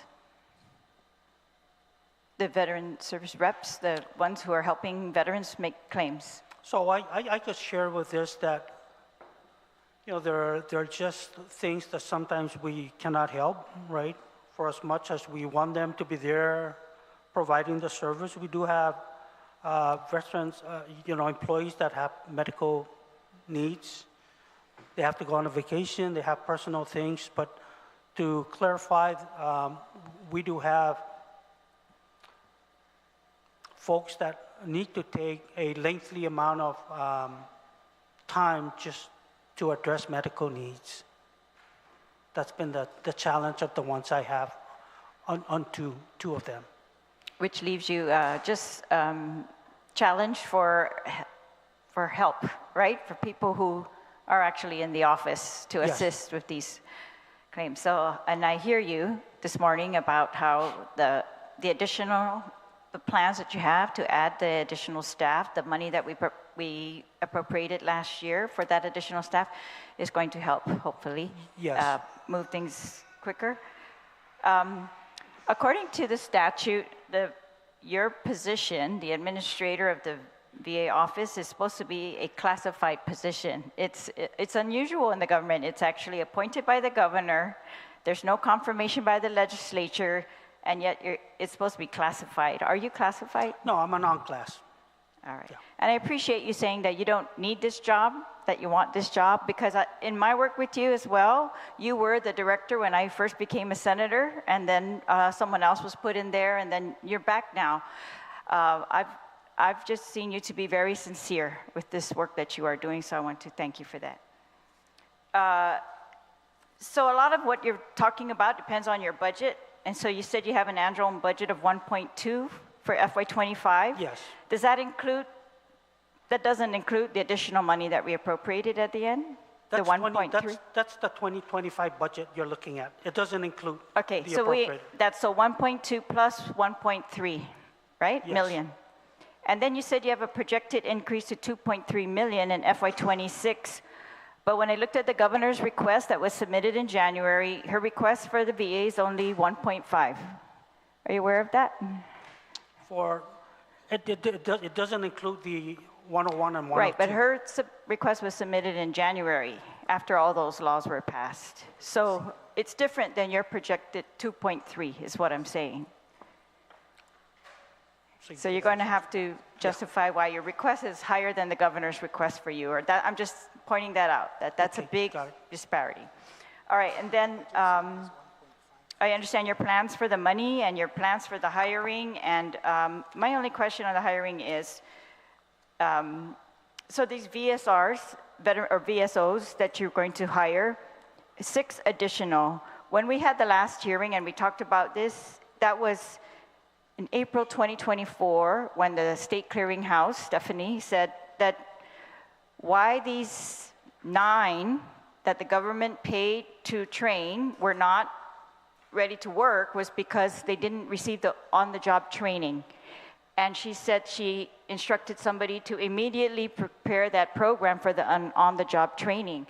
But you're saying that program is only now being prepared and that these people still have not received the on-the-job training? Is that correct? That's since April. That's your part. That is correct, madam. Okay. But are they going to receive on-the-job training? So the way I see it is giving them the opportunity to apply for the 6 positions that we're advertising. The only way that they're going to get on the OJT is coming on board with this. To be hired. We hire, yes. Okay, but then in your testimony you said in order to be hired, they have to have completed the VA accreditation process and passed the VA claims agent exam. Can they do that before the on-the-job training? That's correct, online. And that's why I'm saying some of them might have done that. It's an online training. All right, and then Mr. Meno, you said there's a second cohort. Can you tell us more about that? So in regards to that, we've been in discussion with Guam State Clearinghouse for a second cohort. So the first cohort that was established was for the volunteer veteran service reps that could be deployed to assist with the 4 VSRs that are at the office. They can go out to the field and meet the veterans if they're not able to come to our office. Again, unfortunately, there was no OJT that was established for them to continue the second part, which, as we stated earlier, is the on-the-job training. So I've worked closely with Tanya. She has established the OJT part so that when we have these VSRs that from the first cohort, they're able to take the OJT with our office. And because of Tanya's departure, the other VSRs will step up to shadow, well, they'll be able to shadow those VSRs. But did you say that they are funding a second cohort? Yes, so Stephanie has informed us that there's still monies to help support us in that manner. Should we want to start a second cohort of VSR volunteers, we'd be able to do that. How many? There was no numbers that provided. If you do that, are you going to announce this so that anyone who's interested can yes, apply? Yes, yes, Speaker. Yes. All right, because I think last time, I don't know if that was announced, but right.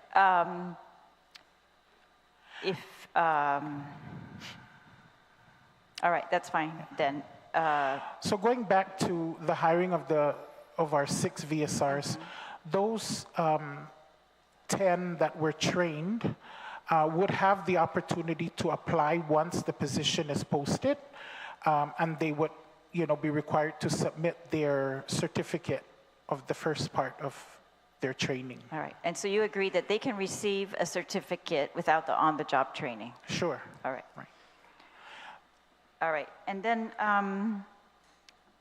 we talked about, you talked about the money in the Cemetery Trust Fund. You said this is mostly from the VA National Cemetery Administration, which gives you $978 per plot. Is that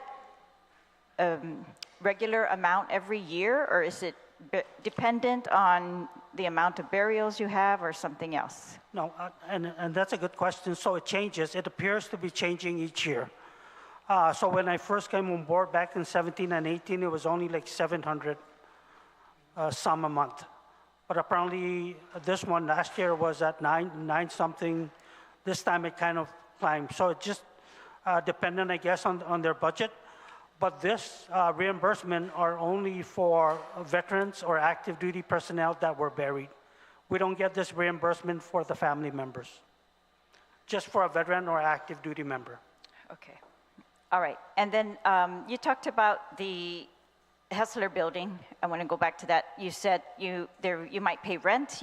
No one has told you that you might. Mr. Nick Francisco announced at the Veterans Proclamation ceremony that he was told April 1st that public health would be out and that you would be able to start moving in. Public health currently pays, even though the government of Guam paid $1.5 million to buy that building, public health currently pays $600,000 in rent every year. And I worry that if that amount is put on the Veterans Affairs Office to pay as well, that I'm just not clear about the value for that. And also, when the building was purchased, it was announced that the building was going to be for the Veterans Affairs Office and DISID and the Department of Labor and the Guam Developmental Disabilities Council and the Hagatnya Restoration and Redevelopment Authority. And so I hope they've made it clear to you whether you're going to have the whole building or you're going to be sharing with all these other agencies. Have they? Well, I was under the assumption that it was going to be the VA office in its entirety.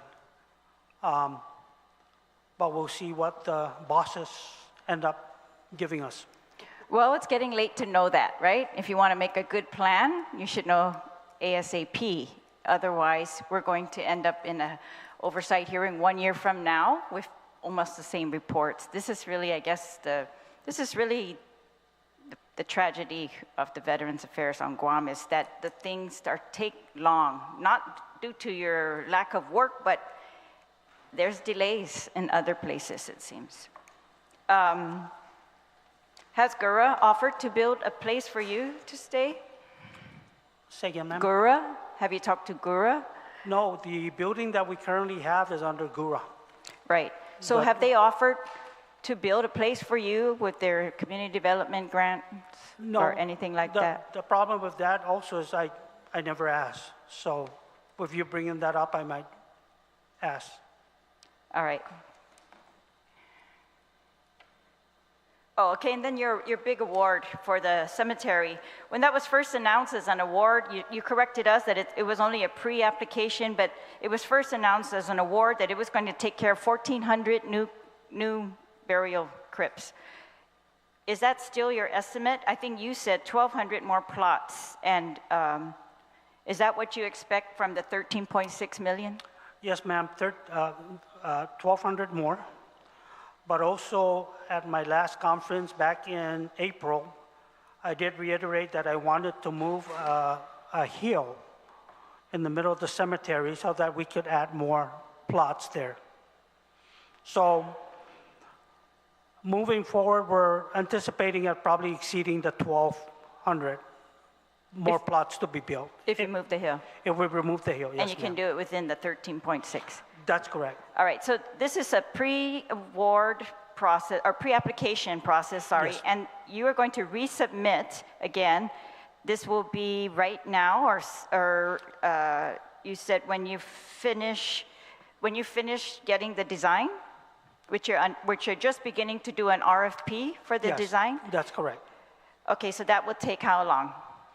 So actually, from what I was able to be shared with is just that design takes between 6 to 9 months. Yeah, that's what I'm worried. And then you said you have to complete these pre-application requirements within the same fiscal year. Yes. So what we're looking at is actually pre-application again next year, hoping that they agree again to 13.6. That's correct. It's a whole new agreement, right? And then if they do, then you have to complete the design or just the RFP for the design? So, and I'm glad you brought that up. So for clarification, no, we don't need to redo another design. The reason we're doing this, jumping ahead of time, is if I was going to wait until next year, it's going to be the same scenario again. Now what we're doing is getting the design ready, so when I put in the pre-application in July, they send me a notification in October that we're being considered this amount, then already we have a design. All right, so we're looking for a pre-application agreement in FY26, right, in That's October. correct. And will the EA be completed in this FY25, the environmental assessment? That's part of that 9-month period that was provided to me. All right, is there any chance that we might not be awarded the 13.6 in the next fiscal year? I think more so, I'm not, it'd be nice if it's more, but like I said earlier, people are dying, so it gives them no choice, and it gives me no choice but to pursue the higher number to say we need it, because I got no place to put him. Nor does our government have the money to be able to build. So prematurely, I'm just going to say no, because from what I'm being informed is this particular grant is riding on the same program that the PAC Act is on. So I'm being told that we're not going to lose it. All right, and in the interim, before FY26, before you actually get an award and are able to build more, what space do we have left? Are you still able to accommodate? Yes, ma'am. We got 4 years, four years of first burial left. So if all goes well and you get this in FY26, we should be on good timing to meet your needs. Yes, ma'am. Situs Masi. Thank you, Madam Thank Chair. you. Situs Masi, Mr. San Augustine. Sister Masi. Thank you, Senator Terlahi. Senator Gumatao. Thank you, Madam Chair, and thank you to the Office of Veterans Affairs for being with us this morning. And I am not a veteran. I am a son of a veteran, a proud U.S. Marine Corps man who served in Vietnam, HMM 364, and very proud of his service. And again, thank you to you for your service, and all the veterans that are here and that are watching for their collective service to this great country of ours. If I can, I'm just gonna just do a couple things. I wanted to make sure I touched on at least a couple of different issues that I've heard a lot, but I want to just go to a couple years ago. In October of 2022, the U.S. Department of Veterans Affairs granted you all $8.2 million for the cemetery. Can you give us a status on is that entire grant money complete for the upgrades at the cemetery in Piti? So just to let you know, Senator, that amount again is a grant opportunity that was submitted by my predecessor, in which you still had to go through the same sequence where the initial. Hold on, let me just cut you off. So you're saying that when you guys were going through your budget, that your former predecessor came to the legislature and said there was basically an assertion that $8.2 million was won, and you guys are planning things. So you're saying today on the record that 8.2 does not exist in your coffers and you're not spending against the cemetery? It was never awarded. It was never awarded. Well, I'll just say that it troubles me immensely that we got, and thank you, Mr. Speaker. Yeah, I've just looked at a press release from our governor at Adelup the Leon Guerrero Tenorio administration announced plans to expand and improve the Guam Veterans Cemetery with a federal grant of $8.2 million awarded by the U.S. Department of Veterans Affairs, the National Cemetery Administration. The Guam Office of Veterans Affairs will use the grant to fund the construction of above-ground crypts, grading, drainage, irrigation, landscaping, and supporting infrastructure starting in January 2023 at the Guam Veterans Cemetery. Thank you, Mr. Speaker, for sharing that. Again, you're on the record, so are we saying that he misspoke, or can you guys go back and figure out where $8.2 million of federal monies went? The veterans that are watching here, when they heard that, I'm sure they were saying to themselves, hey, listen, there's going to be a big infusion of money into our cemetery, and today you're saying that does not exist.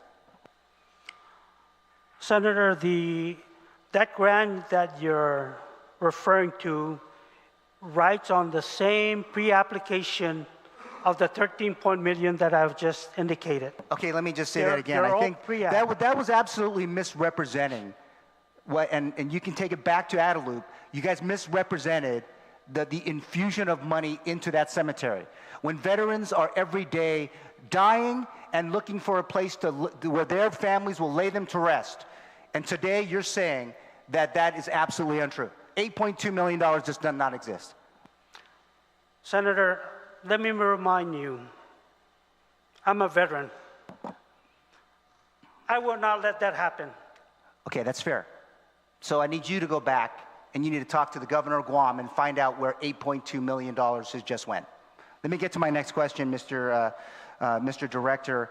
I know that this meeting started with about support, advocacy, and efficiency. And you were mentioning that the voices are being heard.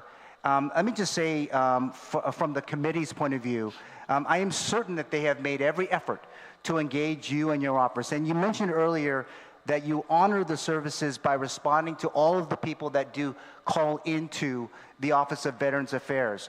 And with due respect, I know that you're talking about the hiring of customer service reps, but I will say that you are the #1 customer service rep for the Office of Veterans Affairs.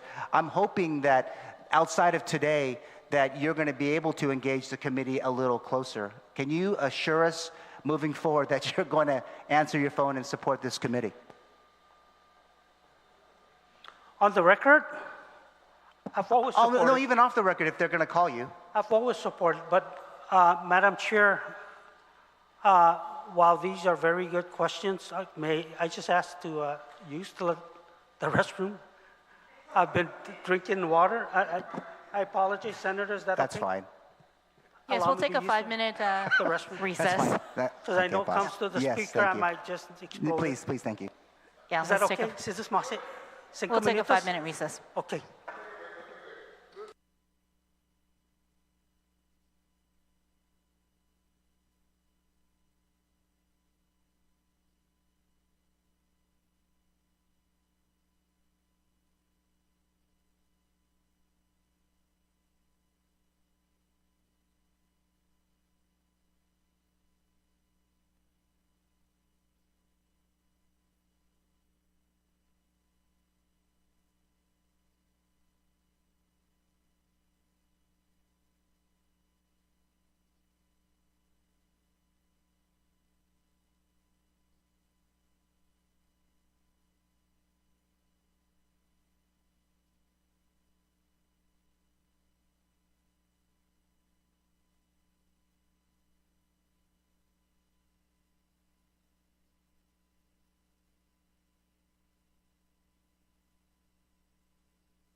We're going to resume.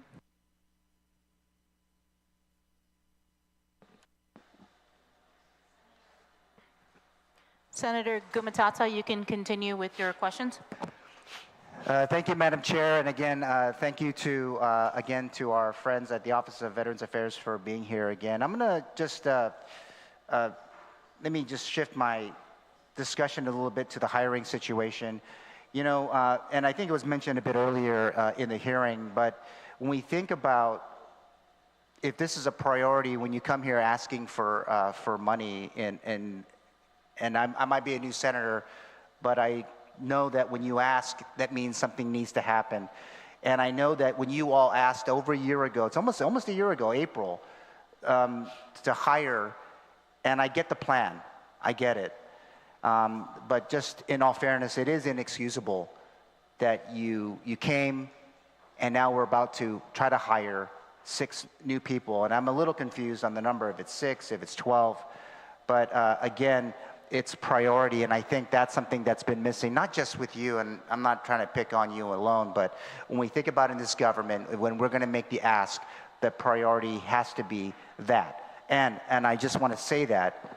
Also, when we think about priority, is it really the systems, is it the cemetery, is it the building? Because it's a great idea from Senator Duenas that if you're up against a window that you're going to be stuck trying to put people into a place, you could be a little bit more creative. We can put veterans close, we can put your operations closer to where veterans live. You can do closer to some of our villages. It doesn't necessarily need to be in one place.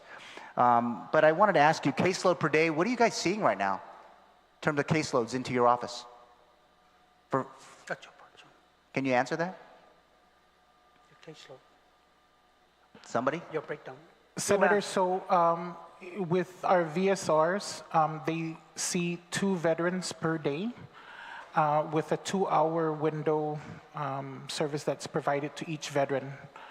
And that's for the walk-ins, but we also cater to our homebound veterans that are not able to come to the office physically, so they are able to go out to meet them at their homes. On average, is that a daily thing, weekly? Daily. So how many do you guys service daily? 2 veterans, 3 at the most. For some of our VSRs, in respect to a veteran that prefers that certain VSR, they're able to see up to 4. So on average, 5 veterans a day? 4. 4 a day? 4, right. Okay, thank you for answering that. On the outreach side, I heard earlier a lot of different events, but with limited funds, are you able just to piggyback a small kind at different community events and maybe just focus on one major event like the Veterans Summit? Yes, Senator. So we work closely with our other federal stakeholders, CBOC and the Vet Center. They also invite us to participate in their outreaches. So as the director stated, in regards to the PACT Act, we will send our VSR out to join them. Yeah, because as the money gets really tight for both of you, you're going to need to do more with less. And one other question relative to that is, what about private sector support of some of these functions? I know you want to do these other events. What's the public sector or private sector engagement with you all on this? So what we do, senators, on some events, if we have like a Veterans Day event coming up or a Memorial Day, some of the private sectors will donate goods to us, water or sodas, drinks. I could tell you that for the cemetery, just with the beautification of the cemetery, we have a persistent group of volunteers from the Red Cross and folks from the active duty military that for almost a year they were coming every Saturday, putting in 2 to 3 hours to help the cemetery. But now they're doing it, one Saturday a month. So that's a big thing. So I kind of call that a program too, because that enhances our beautification of the cemetery. But on other events, we do at times do solicit, for food and all that stuff when an event like Memorial Day or Veterans Day come about. All right, thank you for that. So what information, if I can, I'm going to switch gears a bit. What information can you guys provide, or does your office solicit from veterans on a regular basis with respect to specific issues or concerns that they may have in attempting to apply for VA benefits? What are some of the things that you are hearing, whether it's a lack or maybe availability of services, screening, lack of DoD pharmacies? So, Senator, I think one of the greatest challenges, and our veterans have always brought this up, is the adjudication process or the adjudication office. As we know, Guam does not have an adjudication office. So when the VSRs assist our veterans with their claims, it goes to the big VA, right? And it would take 0 to 145 days anywhere given time for adjudicating. And in the meantime, the VA will communicate with our veterans for any further CMP testing, any other testing that's needed. They would receive their letter from the big VA. We also, as the state office, receive a courtesy letter that we keep into their file. So we are tracking, whatever in regards to their claims. If a claim is denied, then the VSR is able to assist our veterans with the appeals process. Okay, thank you so much. I only have a few more questions. How have you all engaged with local veterans organizations and our village mayors in helping those who haven't filed a claim for VA benefits or are interested in seeking assistance that they might be entitled to receive but have yet to access these services? Can you restate the question, Senator? How are you engaging with the veterans organizations to help those who might not have filed for VA benefits? So, our monthly Veterans Commission meeting, that comprised of 11 members who has veterans under their membership. So it's that meeting where we share concerns that are brought up by each member or the commander that was shared to their members, or just their members or the commander getting any concern for any constituent or veteran out in the community that they will bring to that table for discussion or concern. I mean, not to throw gas on a fire, but you guys haven't met with them in a while, so it just was recently. So now, just one time, you guys have been in office for 6 years, so I don't get it. So keep in mind too that just because we haven't had a quorum or a meeting for 5 months, that they're disengaged from me. I get phone calls from the commanders or veterans periodically giving me updates or concern to look into that, take care of this. Can you see what's going on with this? Okay, again, hence why the creation of the new statute is why I was asking to that. And then one more question is, what new information is available on efforts, if any, that you're undertaking to reconcile the data on the number of veterans that are living in Guam? I know you said that's a hard number at 23,500, which is an increase of 44,000 from the last time that was reported. 44,000? On the record, you said today, the hard number, 23,500 veterans. So, again, how are you reconciling that data? Where did you get that from? That's a good question. So what we've been doing is actually doing a physical count of each and every DD-214 that we haven't filed since the existence of the office in 1995. So to this date, what we're doing is going through each and every record, make sure there's no duplicates, going through each and every record to verify whether this veteran still exists or not, and then separating those that have been considered deceased. The person that passed away, they do not have a pending family member that needs to be buried. So we close that file completely as XC file.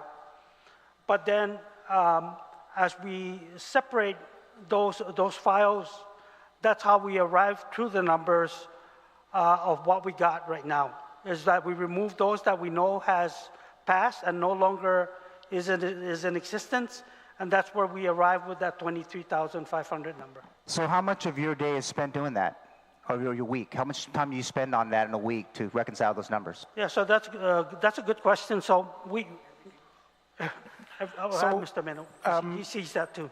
So in our RMO site, we have one of our staff with 3 to 4 DOL workers, and so the audit happens every day on the active side of the files. So once our RMO site has acknowledged that there is no, either the veteran or spouse or dependent has passed, they take that active file and move it over to the XC files. So you're saying on the record today that that is an absolute accurate number because you do that work every single day? Yes, Senator. But I will say this too, that it's going to be a moving number, because Right. as we continue to audit, we're going to be, finding possible duplication maybe or close file. So every week, Senator, we have our veterans who pass, and so they move from the active file to the XC file. If the RMO office has seen that both veteran and dependent has filed, then they move them over to the closed files. So the audit happens every day based on the deaths of our veterans. All right, thank you so much for answering my questions today. Thank you, Madam Chair, for the time. Thank you, Senator Gumatato. Senator Barnett. Sidusmasi, Madam Chair. And again, thank you, Director Jose San Augustine, because my colleague Joe San Augustine is next to me, and he told me, well, the real Joe San Augustine, please stand up. But no, again, Director, thank you for your testimony. There's a lot of encouraging points here, because as I look out on the panel this morning, I think with the context, you're kind of fighting for your life, fighting for your agency, as there's a bill that's been introduced by this body that would absolutely abolish and replace the State Veterans Office. So having been a senator for a couple years now, I've seen incremental improvements and progress. And I first want to discuss the grant, if I may, because 2 years ago, I read that same press release that Senator Gumatato read, but I read it across the hall. And I'm very encouraged by the developments I see, because yes, the former director and the administration may have been overzealous in announcing that we actually got this $8 million grant, because let's be honest, it was an election year in 2022.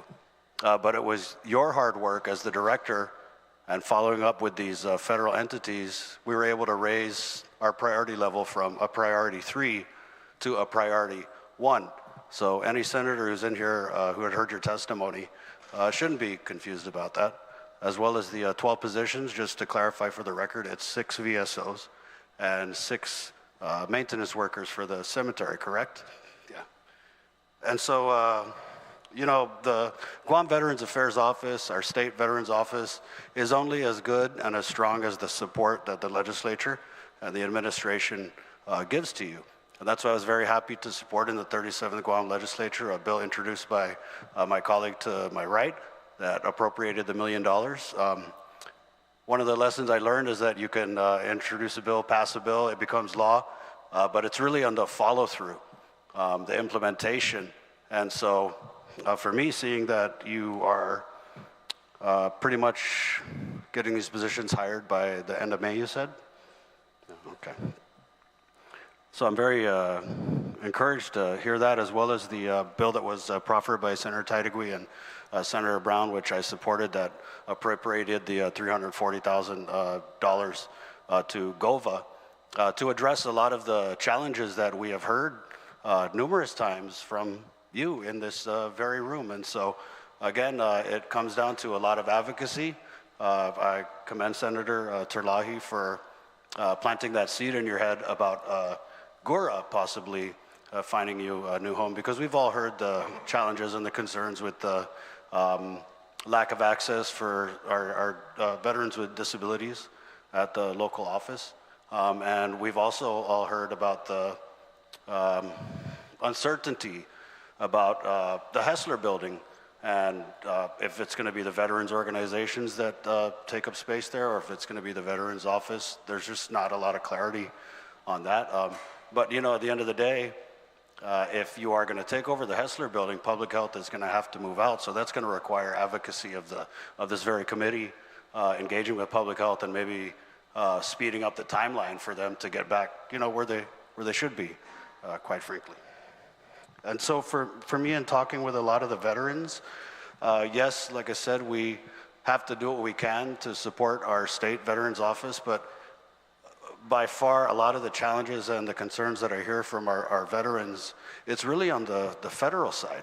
You know, I hear people talking about filing claims in the Philippines because Equas, Uncle Sam, you know, and when we file our claims here in Guam, it's like, it takes forever. You know, so these are very clearly federal issues that I think it would behoove us as a legislature to really push our Delegate Moylan to have more veterans town halls to engage with the federal representatives when they're here, like, you know, this weekend with the PACT Act registration. Because as we strengthen the local veterans office and you know, we are making improvements, and I'm very encouraged by your testimony, but again, we have to make sure that we're engaging with the federal counterparts who are actually responsible and obligated to provide these benefits. And so I did want to ask you, with the increase in your budget proposed for fiscal year 2026, you had noted a significant increase. Is this a commitment you received from the administration? The 2.3, you're talking yes. That came from the 102 and 101. Okay. And then you also mentioned, since we're talking about veteran registration, the need for $580,000 to procure the software system? Yes, sir. And that would be outside of your FY26? That's okay, correct. Right. And so, again, in just the couple years that I've been a senator, the registration obviously is the biggest concern. You say we have 23,500 veterans on your end, but you know, Uncle Sam's database, completely different story, right? And the challenge has always been that we need to do more to encourage our local veterans to register for these, you know, VA benefits. So if you could just discuss what type of efforts does your office do to encourage that registration? So whenever a new veteran comes in, well, whenever a veteran comes into our office, we ask them if this is their first visit. And that's pretty much our first line of defense. You know, if you register with our office and whatnot. The other thing is doing these outreaches, you know, with PACT, right? Being part of the Department of Labor now, you know, the MOU, that will enhance. But also, you know, the talk show has been very instrumental in emphasizing, hey, get down there and register for your benefits. You know, register with the state office, because these are kind of what the numbers are showing us. Can we do more efforts in outreach? Well, let me say this, if we could go out as politicians and canvass house to house, that would be the best way to do this. And that's why having a good relationship with the mayors to access and support us in our efforts in which we're strategizing to make happen, that's one way that we want to increase and improve our registry efforts. Joe, you have something you want to add onto the registry?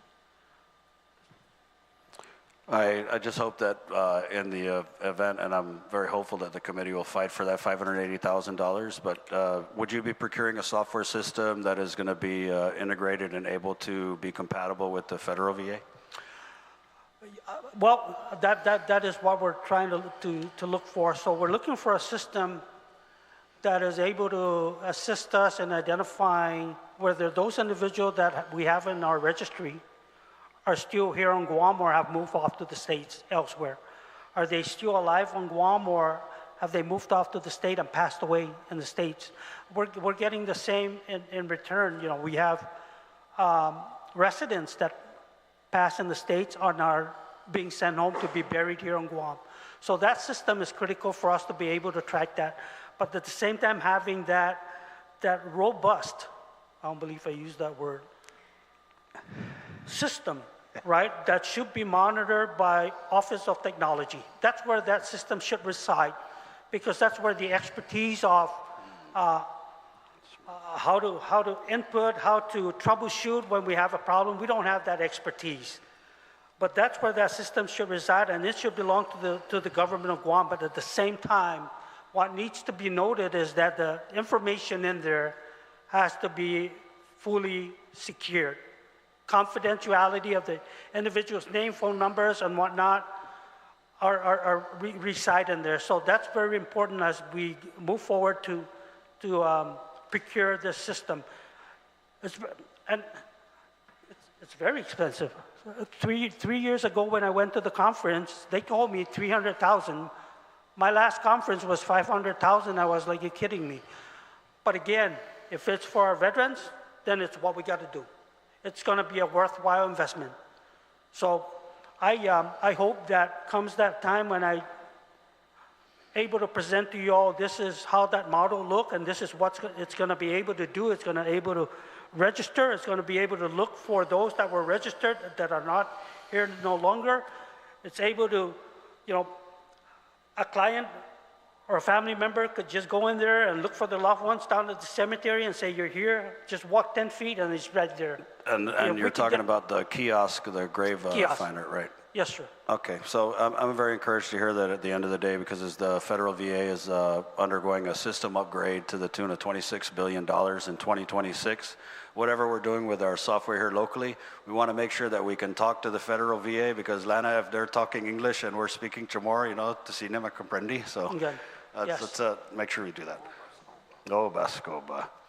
Yeah, because the issue has always been not necessarily what our state office is doing, but how many veterans we have in black and white registered here with the feds. And that is what's going to drive, you know, the discussion of a VA hospital or expanded VA services or an adjudication office for that matter here on Guam, is we have to present the accurate numbers to Uncle Sam, because, you know, if we're saying we have 23,000 and I think the number they have is under 10,000, right?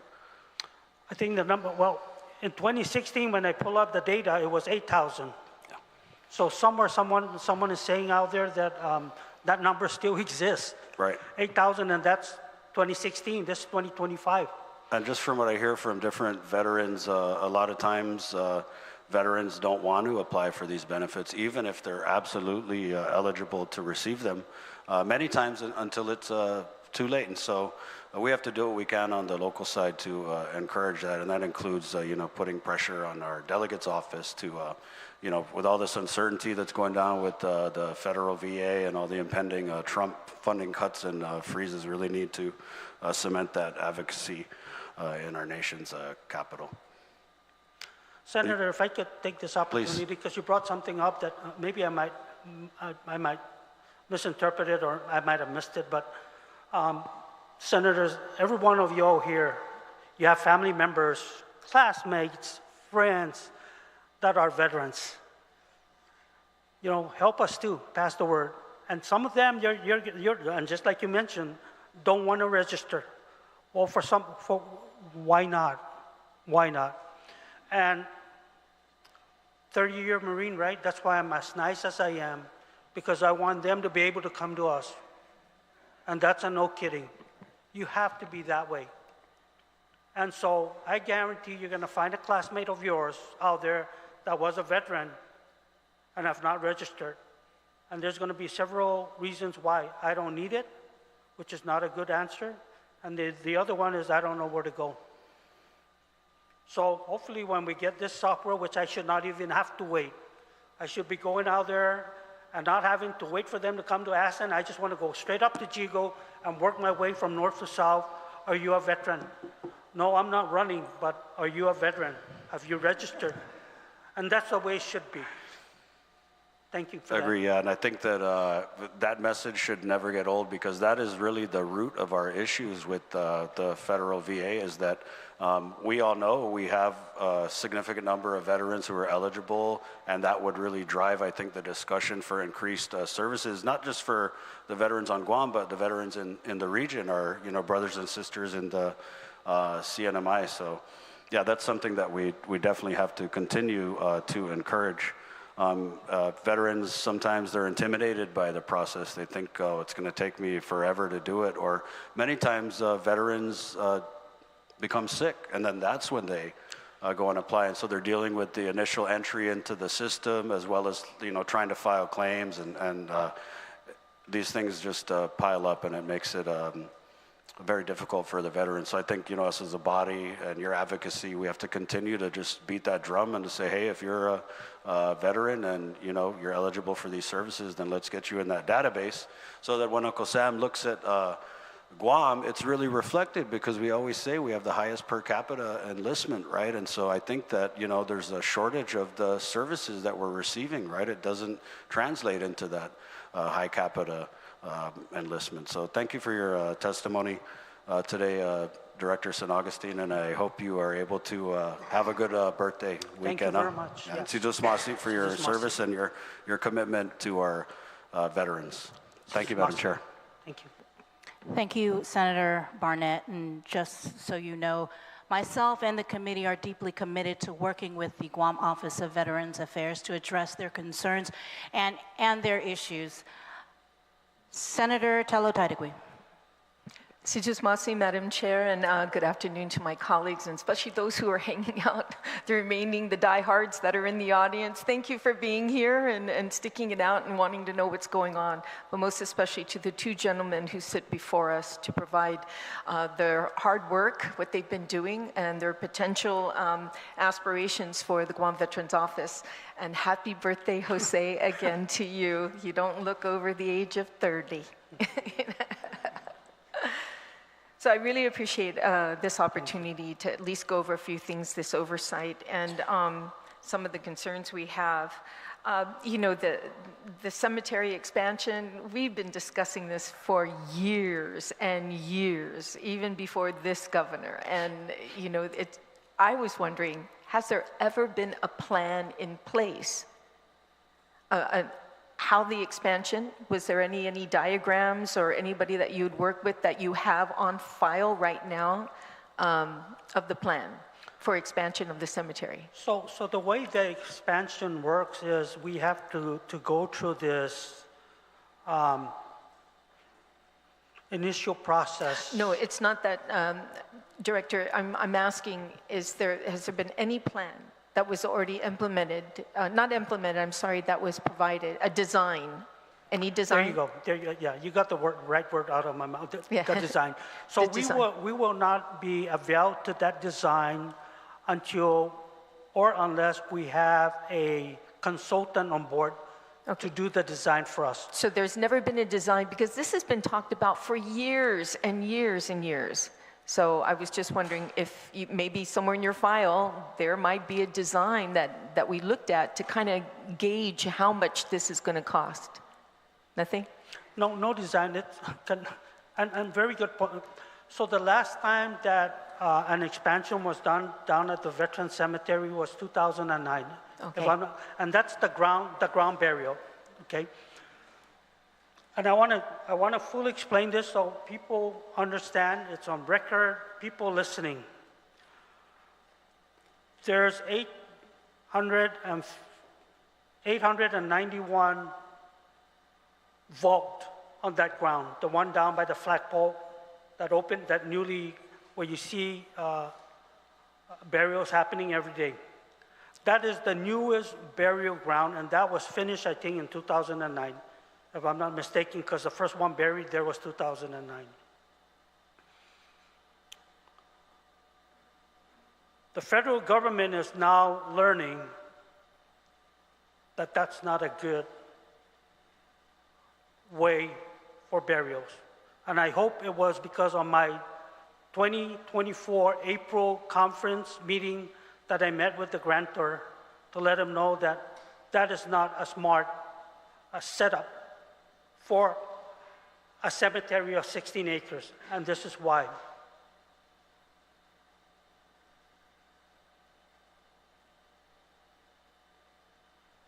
You have this many rows going from left to right in sequence, 1, 2, 3, 4. Row B, 1, 2, 3, 4. Row C, 1, 2, 3, 4. Row D, 1, 2, 3, 4. And then the loved one passes away on row number 2. What happens? You have to remove the head marker from rows C and D so you could take the vehicle backhoe in there to dig back up. Mind you, that the design of it, when you're digging to bury ground, you could only at the most bury 2. The design of that particular area is there are sections and rows for 2, husband and wife. There's sections and rows for singles. And then there's sections and rows for oversized. That's why you see the design of that. Why is that? Why is there somebody buried way over there when we're not done here? Because that's the oversized. In saying that, with that limited amount of space, they were only able to build 881, if I'm not mistaken. It's around 80s. And they had to dig, remove everything, build and place the vault, and then pack it back down. Where it would have been more economical, and I don't believe I said that word, where if we built upwards, we could build crypts up to 4 or 5 with less space. But you could bury 4 loved ones upward, up to 5. But downward, you only could bury 2. So my last conference meeting that I have with the grantor is we're not going to do that because we don't have the space to bury down no more. Even though the reason behind that in the first place is our religion. We believe that we bury on the ground. Lozangin Taza, Salat. Better to bury in a beautiful shrine than in a place that's not suitable for the loved ones to be buried at. I hope that makes sense. No, it does. And your contribution to that, just being, having common sense on being able to put more individuals there, to lay to rest in our veteran cemetery is important too. So it doesn't mean there's a plan, another plan that I was looking for, because my concern now is with procurement. My question to the both of you are having any issues with dealing with procurement? So right now, Senator, we do have some challenges, which is the waiting process for GSA, but things are moving along. We finally, through the GFMAIS system, finally got notice that our procurement for our Xerox machine to renew it was approved, so we're just waiting for them to execute the PO and send it out to the vendor. Joseph, can you tell me how long it took you just to get that, Xerox machine? My gosh, it took a couple months. 2 months? No, a couple months. Yeah, a couple months? Wait, right. So we submit the into the requisition, into the system, and then we wait for GSA to do their vetting, and then To get a Xerox machine taking a couple months in this government that's not being run efficiently, this is, I'm noticing a lot of agencies who are having difficult with procurement, and that's where it's holding up the concerns on there. But, I'm pretty sure your oversight chair, if you have issues with procurement, you got to let us know right away. Let your oversight chair know right away. Don't wait for 3 months down the line, because I'm hearing certain things, getting paper, just simple paper, taking 3 months to get simple paper. And this, time is precious for everyone, especially our veterans. They don't deserve that. So that being said, so we haven't really seen any plan moving forward at all. There's nothing, diagrams or anything at this point. We're still working on that. Because I just wanted to see what we're looking at as far as funding, because you could have a diagram that was put into place, plans about a year ago, and you can anticipate it going up in cost, so it'd be substantial. And even though the grant that you mentioned here, 13.6 million, and we're all talking about that 8 million or something, it could be a lot more than that. So we want to be able to address that. Mr. Meno, I remember speaking with you, and I wasn't able to get a hold of you, Mr. Director, but I've noticed that in the Department of Labor, they did not, as an oversight chair, they did not fulfill some of their obligations, and that was to the veterans. And that was regarding providing a liaison for our veterans to support the veterans who want to work, who are looking for jobs. So has that been done already? Yes. No, we just signed a memorandum a week ago. Excellent. Okay, Yes. with Department of Labor, so they did come down to you and when did they start? Did they have someone in there now helping with you? It's like a VSR, right? But regarding employment for our veterans. So we're supposed to meet up next week to talk about their role and also discuss with them what our role will be.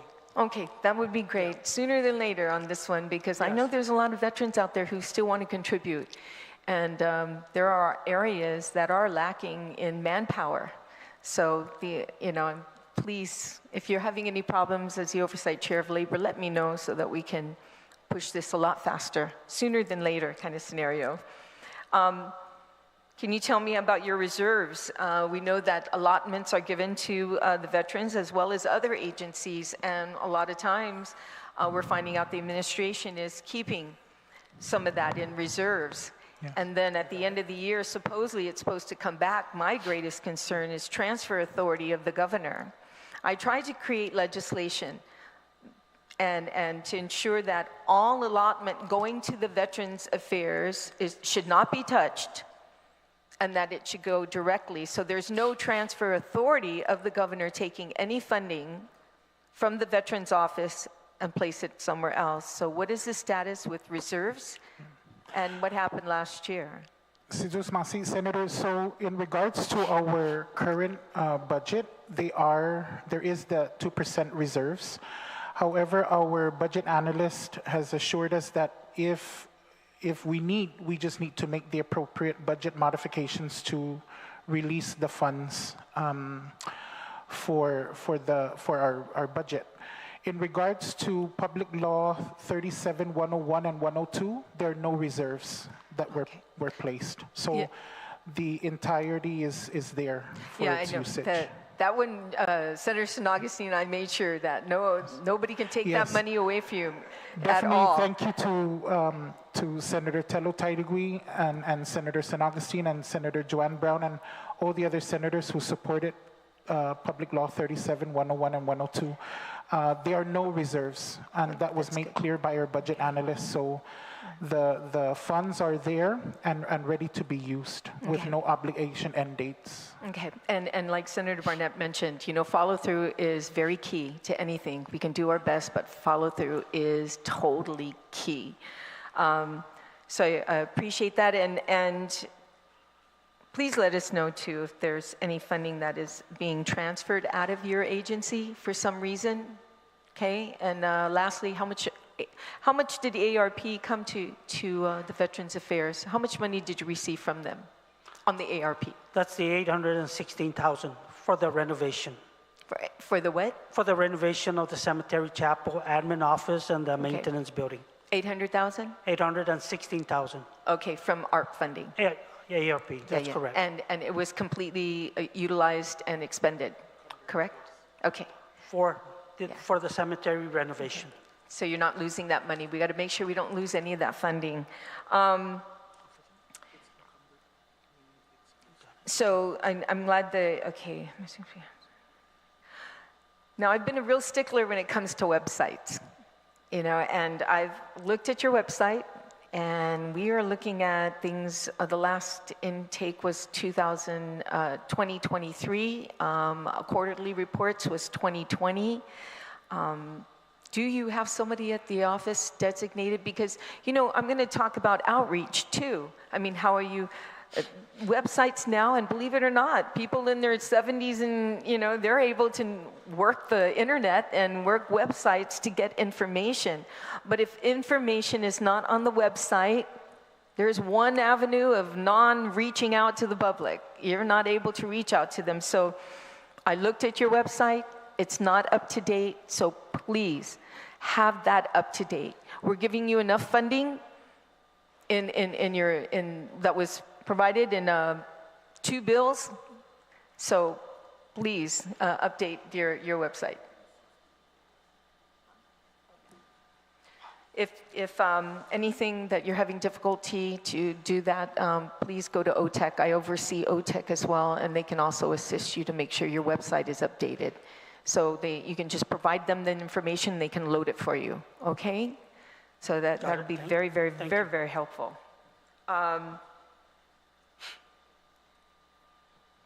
So we talked about, you know, that's outreach. I've heard you and about your outreach efforts, and we talked about the website, which is important, of course. Please follow up on the resolution that we passed in the 37th Guam legislature that would, this resolution to have a regional office instead of Hawaii, you know, coming to Guam and have one here to assist in real-time efforts, not just for Guam and CNMI, but also our neighboring islands as well. So please follow up with that, with our congressman on that. And Mr. Director ID, there's been a high turnover of directors at the Veterans Office. And the seat that you're sitting in right now is very difficult, very, very difficult seat. You're not going to please everybody, Mr. Director. I just ask that you continue to do your very best as you told us you're going to do, and your love for this office is very apparent. I wish you the very best, and we're here to support you. Okay? Thank you. Let us know what we can do for you. Okay. Susumasi, will do. Agamas. And Biba Mes Chamorro. Biba Mes Chamorro. Thank you. Thank you, Madam Chair. Thank you, Senator Taitigui. Senator San Augustine? Thank you, Madam Chair. Uncle Joe, Director, happy birthday again for you. My concern is money. There's Bill 37, Public Law 3776. We started with 40K, it became 50K for the convention. How much is left? 15,000? Go for it, Joe. Mr. Mano. And you didn't spend it all, I know that.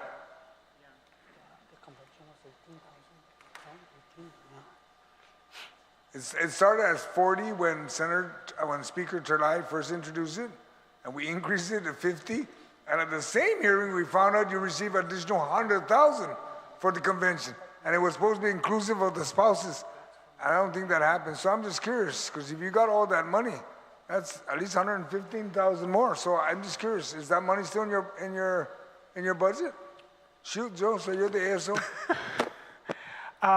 Senator, not to my understanding, what was, although the 50,000 was given, of the 50,000, we used 19 because that's how much the total cost of the event for the convention. So there is 31,000 of the 50. Okay. I would have to inquire with BBMR the status of the remaining. And if you remember correctly, it was mentioned at the hearing, is to also make sure you cover the spouses. And I'm just surprised that didn't happen. And during the budget hearing, it was identified that additional 100,000 by BBMR was also given to you folks. So I'm just curious, you know, you got some money on just that one bill. Yeah, so here's my response to that is we're going to check where's the remainder at, but also for the upcoming convention, which we do plan to make it January again, to be able to have both the convention for the veterans and a spouse retreat at the same day. All right. Again, that's incumbent on the committee when the commission meet, how they want that to form. But that's kind of the input that's being shared with me by many of our veterans leaders, that they want to see that happen. Okay. The other question I have is that, you know, Public Law 37-101 about the vehicle that Senator Tydegui introduced. Have you guys checked the private companies out here to get one of their vehicles?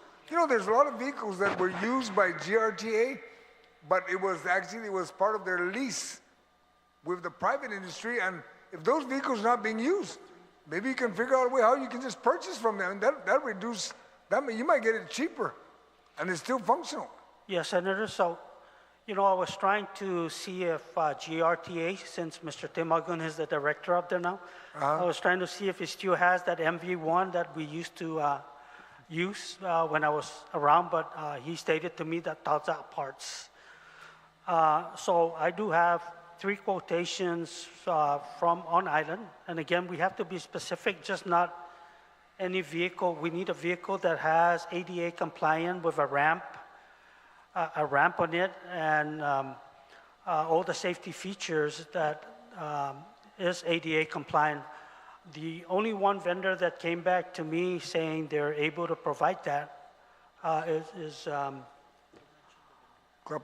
Kloppenberg? Is that the other company? No, here on island, but also I have 3 vendors that has responded to me from off island. Okay. Which I haven't accessed my email to see what the quotation was. Okay.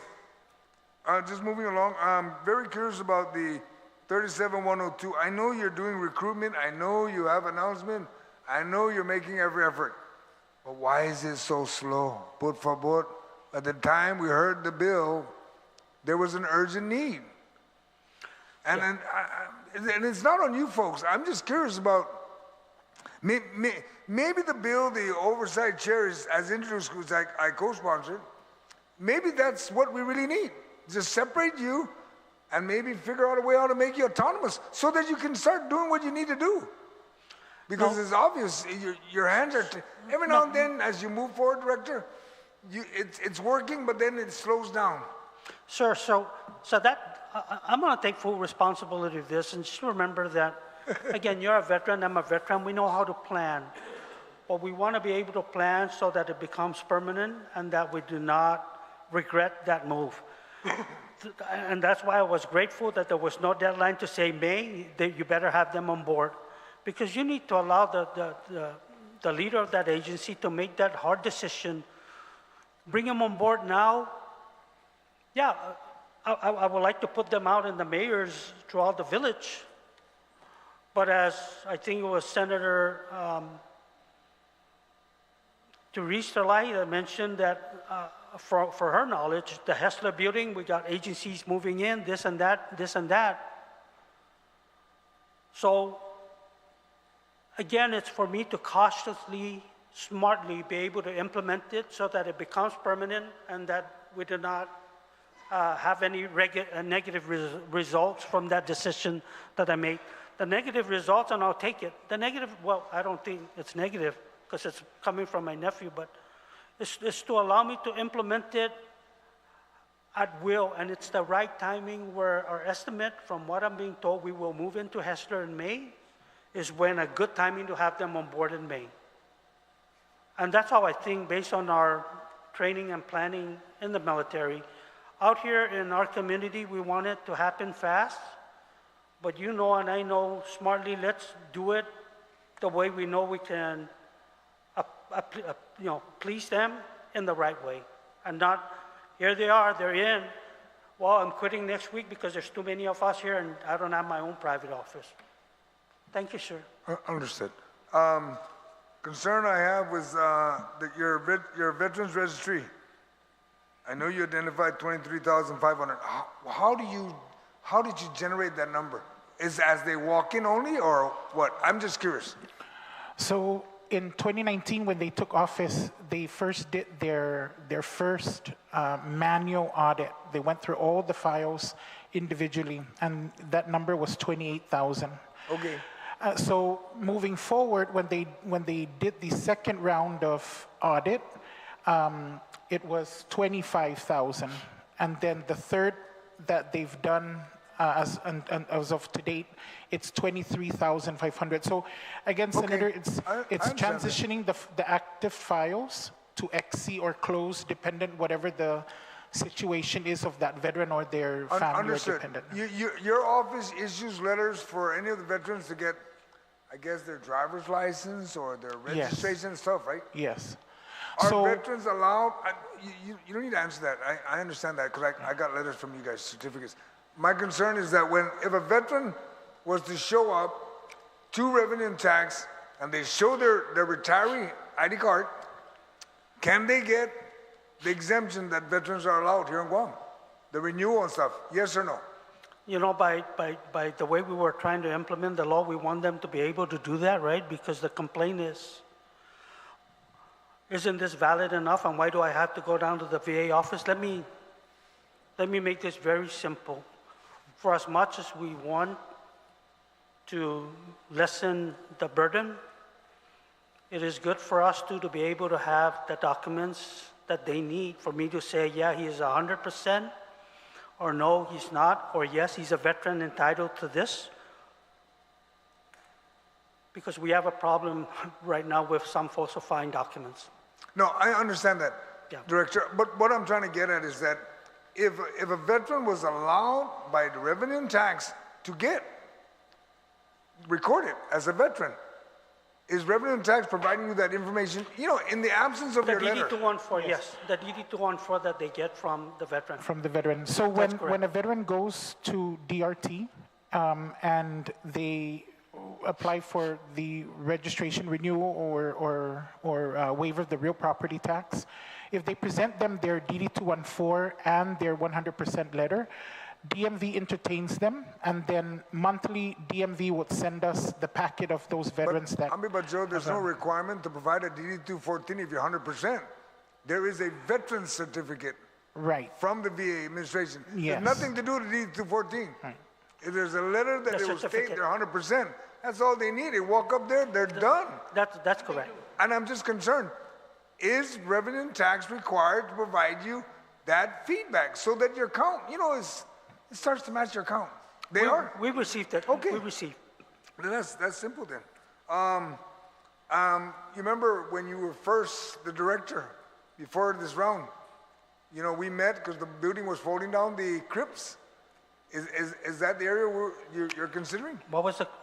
Remember the burial crypts back in 6 years ago? You were the director then. Yeah, the crypts were folding. Is that what this? That's part of the expansion. It's going to be removed. It's not occupied. Okay. Now the next question I have is that, you know, the property behind those crypts, have there been effort to work with the Navy to get that property so you can expand from there? Yeah, not the property right behind that crib, because right there is actually the river. We're talking about the property up on the hill. That's the property that was. Are you working with the Navy on that one? No. So actually there was what is it that you all normally do to ask for the property back? The excess property? No. During Madeline Berdalio's time. So to answer your question, yes, we're working with land management, and my understanding from land management is the Navy has not given that property back. Okay. When you mentioned that behind the crypt that we were talking about earlier, that's the river, right? That's a river. Is that river all the way down to Polaris Point? All the way down to Marine Corps Drive. Yes. No. But there's a water reservoir, there's a water catch right by the maintenance shop. Okay, and beyond that would be flatland, correct? You're talking about the fuel farm. Fuel farm. Right? I don't want to say flatland, it's wetlands. No, the reason why I'm asking this, Director, is that any land is better than no land, correct? Especially when you're dealing with the cemetery. It wouldn't be that hard for you to build your crypts on other lands in the area. You're saying no? Yes, sir. And I will disagree, because there's smarter people than me that are saying, well, in today's technology, you could build in a river and it won't flow downhill. And? Nobody could stop nature. The smartest way is once we implement that additional 1,200 CRIPs, that's going to allow us 10 to 12 more years. What I should be doing, like I think I mentioned it before, like now, start looking for another property to open a new veteran cemetery. Here's my belief, and this is just my belief because I'm a farmer, because I do a lot of plowing. You're going to break down a hill or smooth a hill to build crypts. Nature's nature. You could dig 10, 20 feet down, but the rest of the land goes further than that. Anything could happen that will move. My vision is we feel that 1,200 crypts in that existing cemetery that will allow us 10 to 12 more years. Actually, with what's remaining, it'll allow us probably 20 years. But at the same time, I should be looking for a new ground and start leveling that ground because it takes at least 10 years for the ground to settle. Okay, and have you started to look for property? Have you found land yet? I'm not going to say go ask Tomorrowland Trust, but I want to ask you straight up. Maybe you need to ask the ancestral, because you got crown lands up there that's not owned by the government of Guam. Well, and that might be able to work for you. There's supposedly 10 acres that were identified down in Santa Rita for a veterans center. I think that would be a good place to negotiate. Down in Santa Rita? Down in Santa Rita. So supposedly there was 100 acre, if not maybe 1,000 back in, I'm not too sure what body it was, but there's a law, and I haven't, it's probably in a box now because I'm packing out my admin office down there. But there's a law that provided 100 acres to land management and identified within that particular land, there was 10 acres that was identified for the Guam Veterans Affairs to build a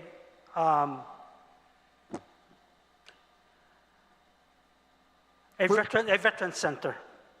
Okay. So that 10 acres is good enough for me if it's a good, suitable land, if it's flat and it's not rocks or whatever. But I have not seen it. But it's down in Santa Rita. Now, the property that the cemetery in Piti occupies, what's the size of the lot? Say again? What's the size of the lot in Piti? It was 10 acres, I recall, was in that law. 10 acres was for a veterans center. The one in Piti is how many acres? 16. Okay. 1948. First burial, 1954. All right, thank you. Thank you, Madam Chair. Thank you, Senator San Augustine. Senator Flores? Yeah, thank you. Paris, sorry. No worries. Yeah, thank you, Madam Chair. Just want to thank Director San Augustine and those present. Thank you for your testimony. It's pretty comprehensive and all the work that you're doing and your commitment to it. So I do recognize that as well. A lot of the questions were asked, and I don't want to keep you too long. It's a full morning. But I guess what's important is making sure, for me, seamlessness for veterans to receive their benefits. And so we do have a large population of veterans here on Guam. And has there been any MOA with the US VA to kind of maybe create an automated system so that it can create that seamlessness where they're automatically signed up for a VA card, and therefore they can get benefits. So I think that's one of the things, is making sure that access to benefits is seamless. Is that a potential, or have you seen other jurisdictions do this? Yeah, so Senator, thank you for that question. And in regards to the VIS system that we've been talking about, we keeping on track with our veterans, right? We hope that once that VIS system is up and running here at our office, that we be able to provide all our stakeholders here in Guam, DMV, CBOC, Naval Hospital, GMH, GPD, GFD, and any agencies that deal with our veterans, we be able to give them the opportunity to access whatever documents they need pertaining to that specific entity. So in return, we also would like to link, if it's possible, with the big VA, as far as like records and tracking the archives, if they're able to utilize our VIS system as well for that. So yes, we hope one day that would happen. Yeah, I guess it's never too soon to start developing those. Yes, ma'am. The package, the Yes, solicitation package. So, when that day comes, when you're ready to procure, there's less of a delay. The other concern that I have is, the mental health services. And so does Office of Veterans Affairs have an MOA with Guam Behavioral Health to make sure that there's services that are provided to our veterans? So we don't presently have an MOA. We have discussed that need, and that is an ongoing discussion. A reason behind that, Guam Behavioral Health is the only entity on Guam that addresses behavioral health issues, not just for veterans, but for the community as a whole. What's important, and in that discussion of the possible MOU or MOA, is the confidentiality of the person. But we are still working to identify how we could make that a reality where, and I'm glad you brought that up, where if they receive a veteran for service, and even Guam Memorial Hospital, within 72 hours, my office needs to be notified, because the big VA needs to be notified that there's a veteran admitted into this institution. The reason for that, anything that exceeds 72 hours, the VA kind of decline to give them further medical service. So within 72 hours, they need to notify big VA that there's a veteran that's admitted. Now, the reason why I know that, because there was a situation where the veteran has been in GRMC for almost a month. And big VA said no. Well, if the veteran was unconscious, if the veterans cannot talk because this is where the damage is at, how do you know? Or how's he going to be able to report that he's a veteran? So the understanding now between these agencies to let us know when there's a veteran admitted, to notify us so we could make sure that we do the proper notification. That makes sense? Yeah, so they can continue to receive the services. That's correct, yes ma'am. Yeah, thank you for that. And then in something you said earlier, if you can clarify regarding the cemetery. So your plan is to build on the footprint, the current footprint, that is your vision, is yes. Expanding within the current footprint? Yes ma'am, correct. Okay, I think that's a smart idea because, if you're aiming to get the funding for the, I guess you're applying for the funding for expansion. Yes. And you stated in your testimony that you want to get a finding of no significant impact. The fact that the area has already been utilized versus a new area, which is probably you're going to come across, a lot of findings. And you're right on that. That's correct. So I definitely applaud you with that idea, and hope you can make that come to fruition. Let's see. And I think that's pretty much it, because I think a lot of the questions are asked. Oh, actually, one more thing, workload management. So in the VA, the US VA, there's best practices in regards to workload management, and so considering that we have a large population of veterans, 10 VSRs. VSRs, 10, that's correct. How are we going to make that? We need to figure out a system to ensure that they have access on a timely basis. I can't imagine, 10 VSRs being able to handle a workload of 23,000 unless we have the tools that can assist them, and which you mentioned is the automated system. Yes. Do you think this automated system can fill those gaps with the minimal amount of staffing that we have appropriated money for? Well, I'm glad you brought it up as minimum because, as we move forward, we want to continue to build on it. Not only are the service reps that we're trying to bring on board will be the only one certified or qualified to do that, but there has been talk about the veteran service organizations to have their own service officers also. So as we're looking at the training of those that we're going to bring on board, we're going to see whether they will allow us to bring more personnel on board that would want to take this kind of job, but yet they will be representing those nonprofit organizations. That's where some of them should be residing. Okay, thank you. And maybe one more question. So the National Defense Authorization Act, are there opportunities for the Guam Veterans Association Veterans Affairs to request funding to assist you with your initiatives?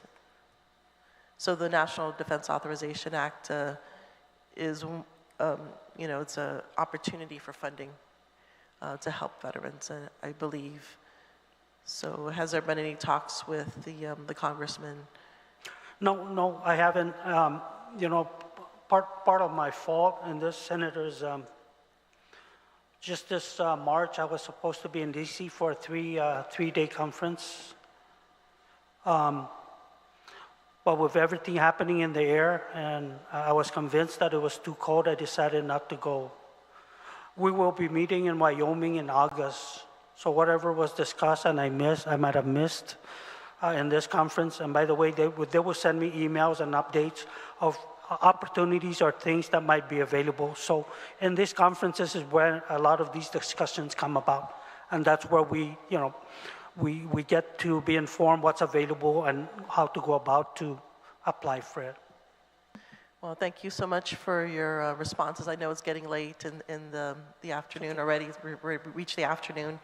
And just thank you for all your service in the military as well as with Guam as well. So, yes, ma'am. Thank you. Yeah. Thank you, Madam Chair. Thank you, Senator Perez. I do have a few questions just to get some clarification. And I'll start with the Guam Veteran Cemetery renovations and the chapel. You testified that $816,680 in ARPA funds was used for this project, and it's about 80% complete. Are you going to need any additional funding? The chapel is 80% complete. Right. Are you going to need any additional funding to complete it, or this is it? So, ma'am, there's a possibility, but right now we're going to stay focused on that amount that has been provided on me. And the reason why I'm saying that is there is some work that were identified as needing to be done that were missed on the walkthrough, but the possibility of needing more, it's possible, but for now, we're going to stick with this amount that was provided to me. Okay, so there is a possibility. Yes, ma'am. Okay, and you mentioned that you possibly may be moving into the public health building, the Hessler building in Hagåtña? Yes. In May? Yes, do you have any? Go ahead. That's kind of my target that has been shared with me, to gauge, May as the earliest moving in. And who shared that with you? It was public health? Yes. Do you have that in black and white? Is there an email exchange or anything in communication, a letter? No, that's discussion when we had that meeting with the Lieutenant Governor, trying to gauge what's going on, where they're at with their move. Mm-hmm. And so that was what was shared with me. Okay, because I know that when I met with you last year, I want to say it was in December, possibly November, after the election, and I toured your office, you were mentioning that the plan was to move in December. So now it's May. So right. So our move is dependent on December of last year. Yeah, our move, Senator, is dependent again on when public health moves out of the Hessler building. Okay. Yeah. And again, because since you did say May, we were looking at $600,000 in rent, right, per year? Every year? That I do not know right now. Senator Telahi did share that information with us. That's but how for much me, they currently pay. Yes, for me, that has not been shared as to what our cost will be. I cannot share, because I'm not given any figures yet. And again, you plan on moving in around May, and you don't know how much it might cost, because I think we're going to have to know how much, Yes. it's going to cost. Yes, and you're right. As soon as I know, you and I's phone call will be constantly answered. I hope so, Joe, because I Yes. didn't want to have to go this far to hold an oversight hearing, because I did try calling you multiple times. This is good. This has to be done. I want the veterans and the people to see this and know this. It's important. Yes, it is important, and like you've mentioned repeatedly, about working together, and that's what I have been trying to do, and I think Mr. Meno knows that, because when I can't get a hold of you, I call Mr. Meno. So I really do want you to know that I want to work with you, but you got to pick up the phone, please. The other thing I wanted clarification on is the hiring. Just so I'm clear, you received $1.3 million in June. Is that correct? Based on that public law that from the 37th Guam legislature? Yes. You received the $1.3 million, and it's taken 9 months to hire people?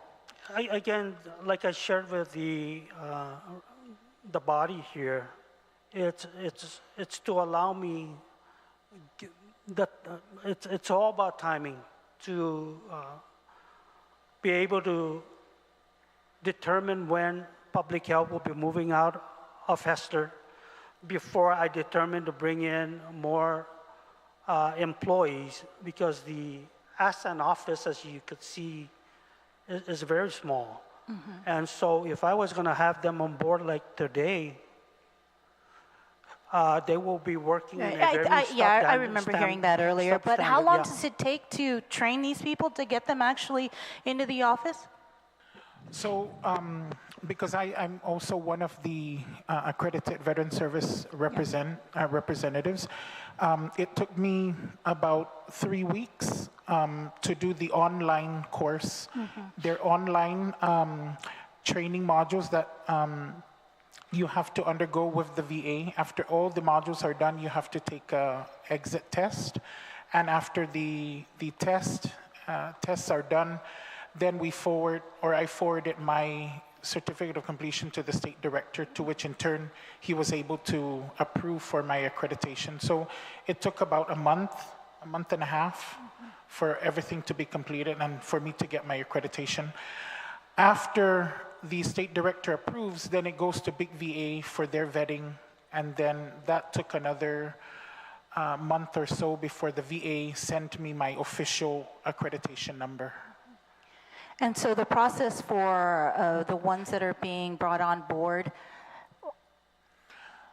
where are we? Those 10 VSRs that did the initial, or the first cohort, they did their initial training. So what is lacking is they're on the job. I'm sorry, when? When did they do their initial training? 20, I believe it was 2021. No, I'm talking about you got 1.3 million, right? Oh, yes. Oh, no, so right For now, the 9 those positions are in the recruitment stage, so. So 9 months ago, it takes 9 months. I'm just trying to understand, why is it taking so long when you got 1.3 million 9 months ago? And at the time when I was watching the old hearings, there was this sense of urgency. We really need all these people to help our veterans. And it's 9 months later, and it doesn't seem like we have anybody. So what's important to know is it's going to happen. We're going to bring them on board. My part of it, and that's my responsibility, like I mentioned to the body, is that it has to do with timing of when I predicted that we'll be out of the Asan office and move into the Hessler building.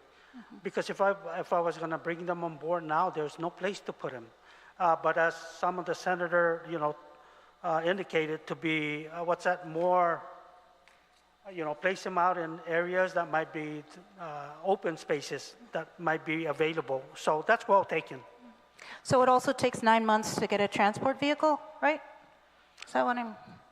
So with that, the same procedure I was following is I was the one, Mr. Meno also, getting a quotation on how much this vehicle will cost.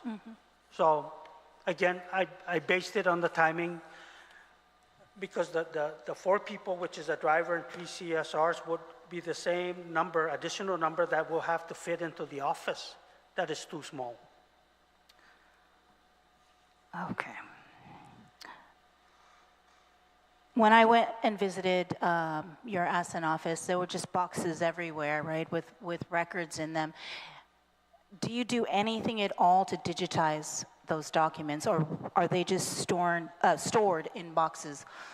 Yeah, that's right. That's it. Yeah. Is that pretty much your system? Yes. So as we explained with you when you did, in fact, Senator, visit our office, we are working currently with the Guam State Clearinghouse.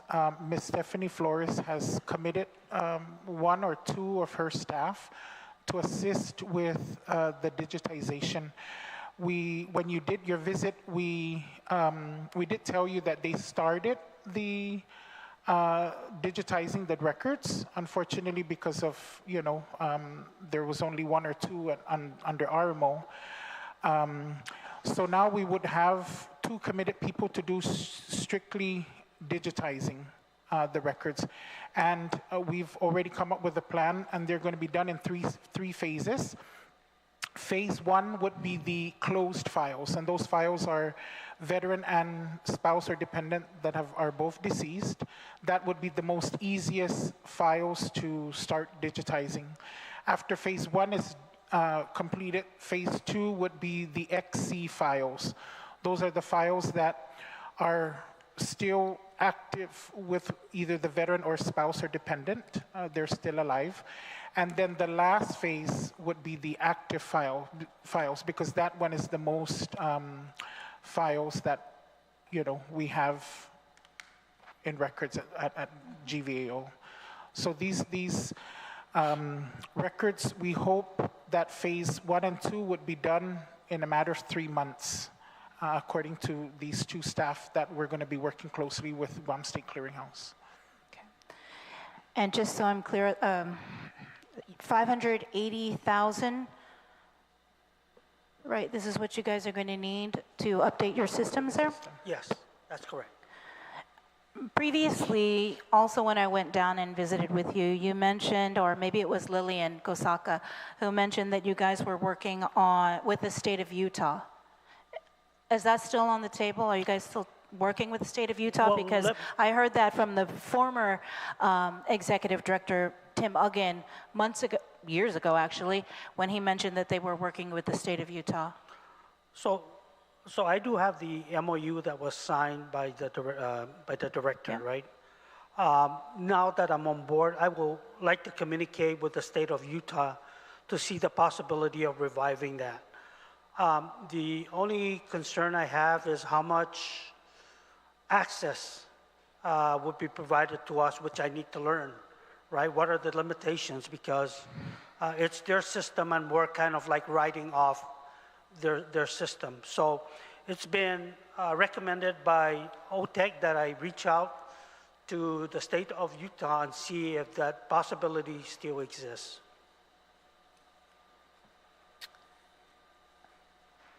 Is Lillian still there? Because I thought she was also... Lillian retired. She's gone now, okay. All right. I think I have enough information for now, because we heard a lot over the past several hours. So I want to thank my colleagues for being here, and thank you for everybody else that joined us here today. Joe, thank you for being here. Mr. San Agustin, thank you for all the work you're doing. It's not definitely not an easy job, but you're there, like you said. So thank you. And happy birthday to you. That concludes today's oversight hearing. It is now 12:28 in the afternoon. We are adjourned. Situ Usmasi. Situs Masi. Thank you.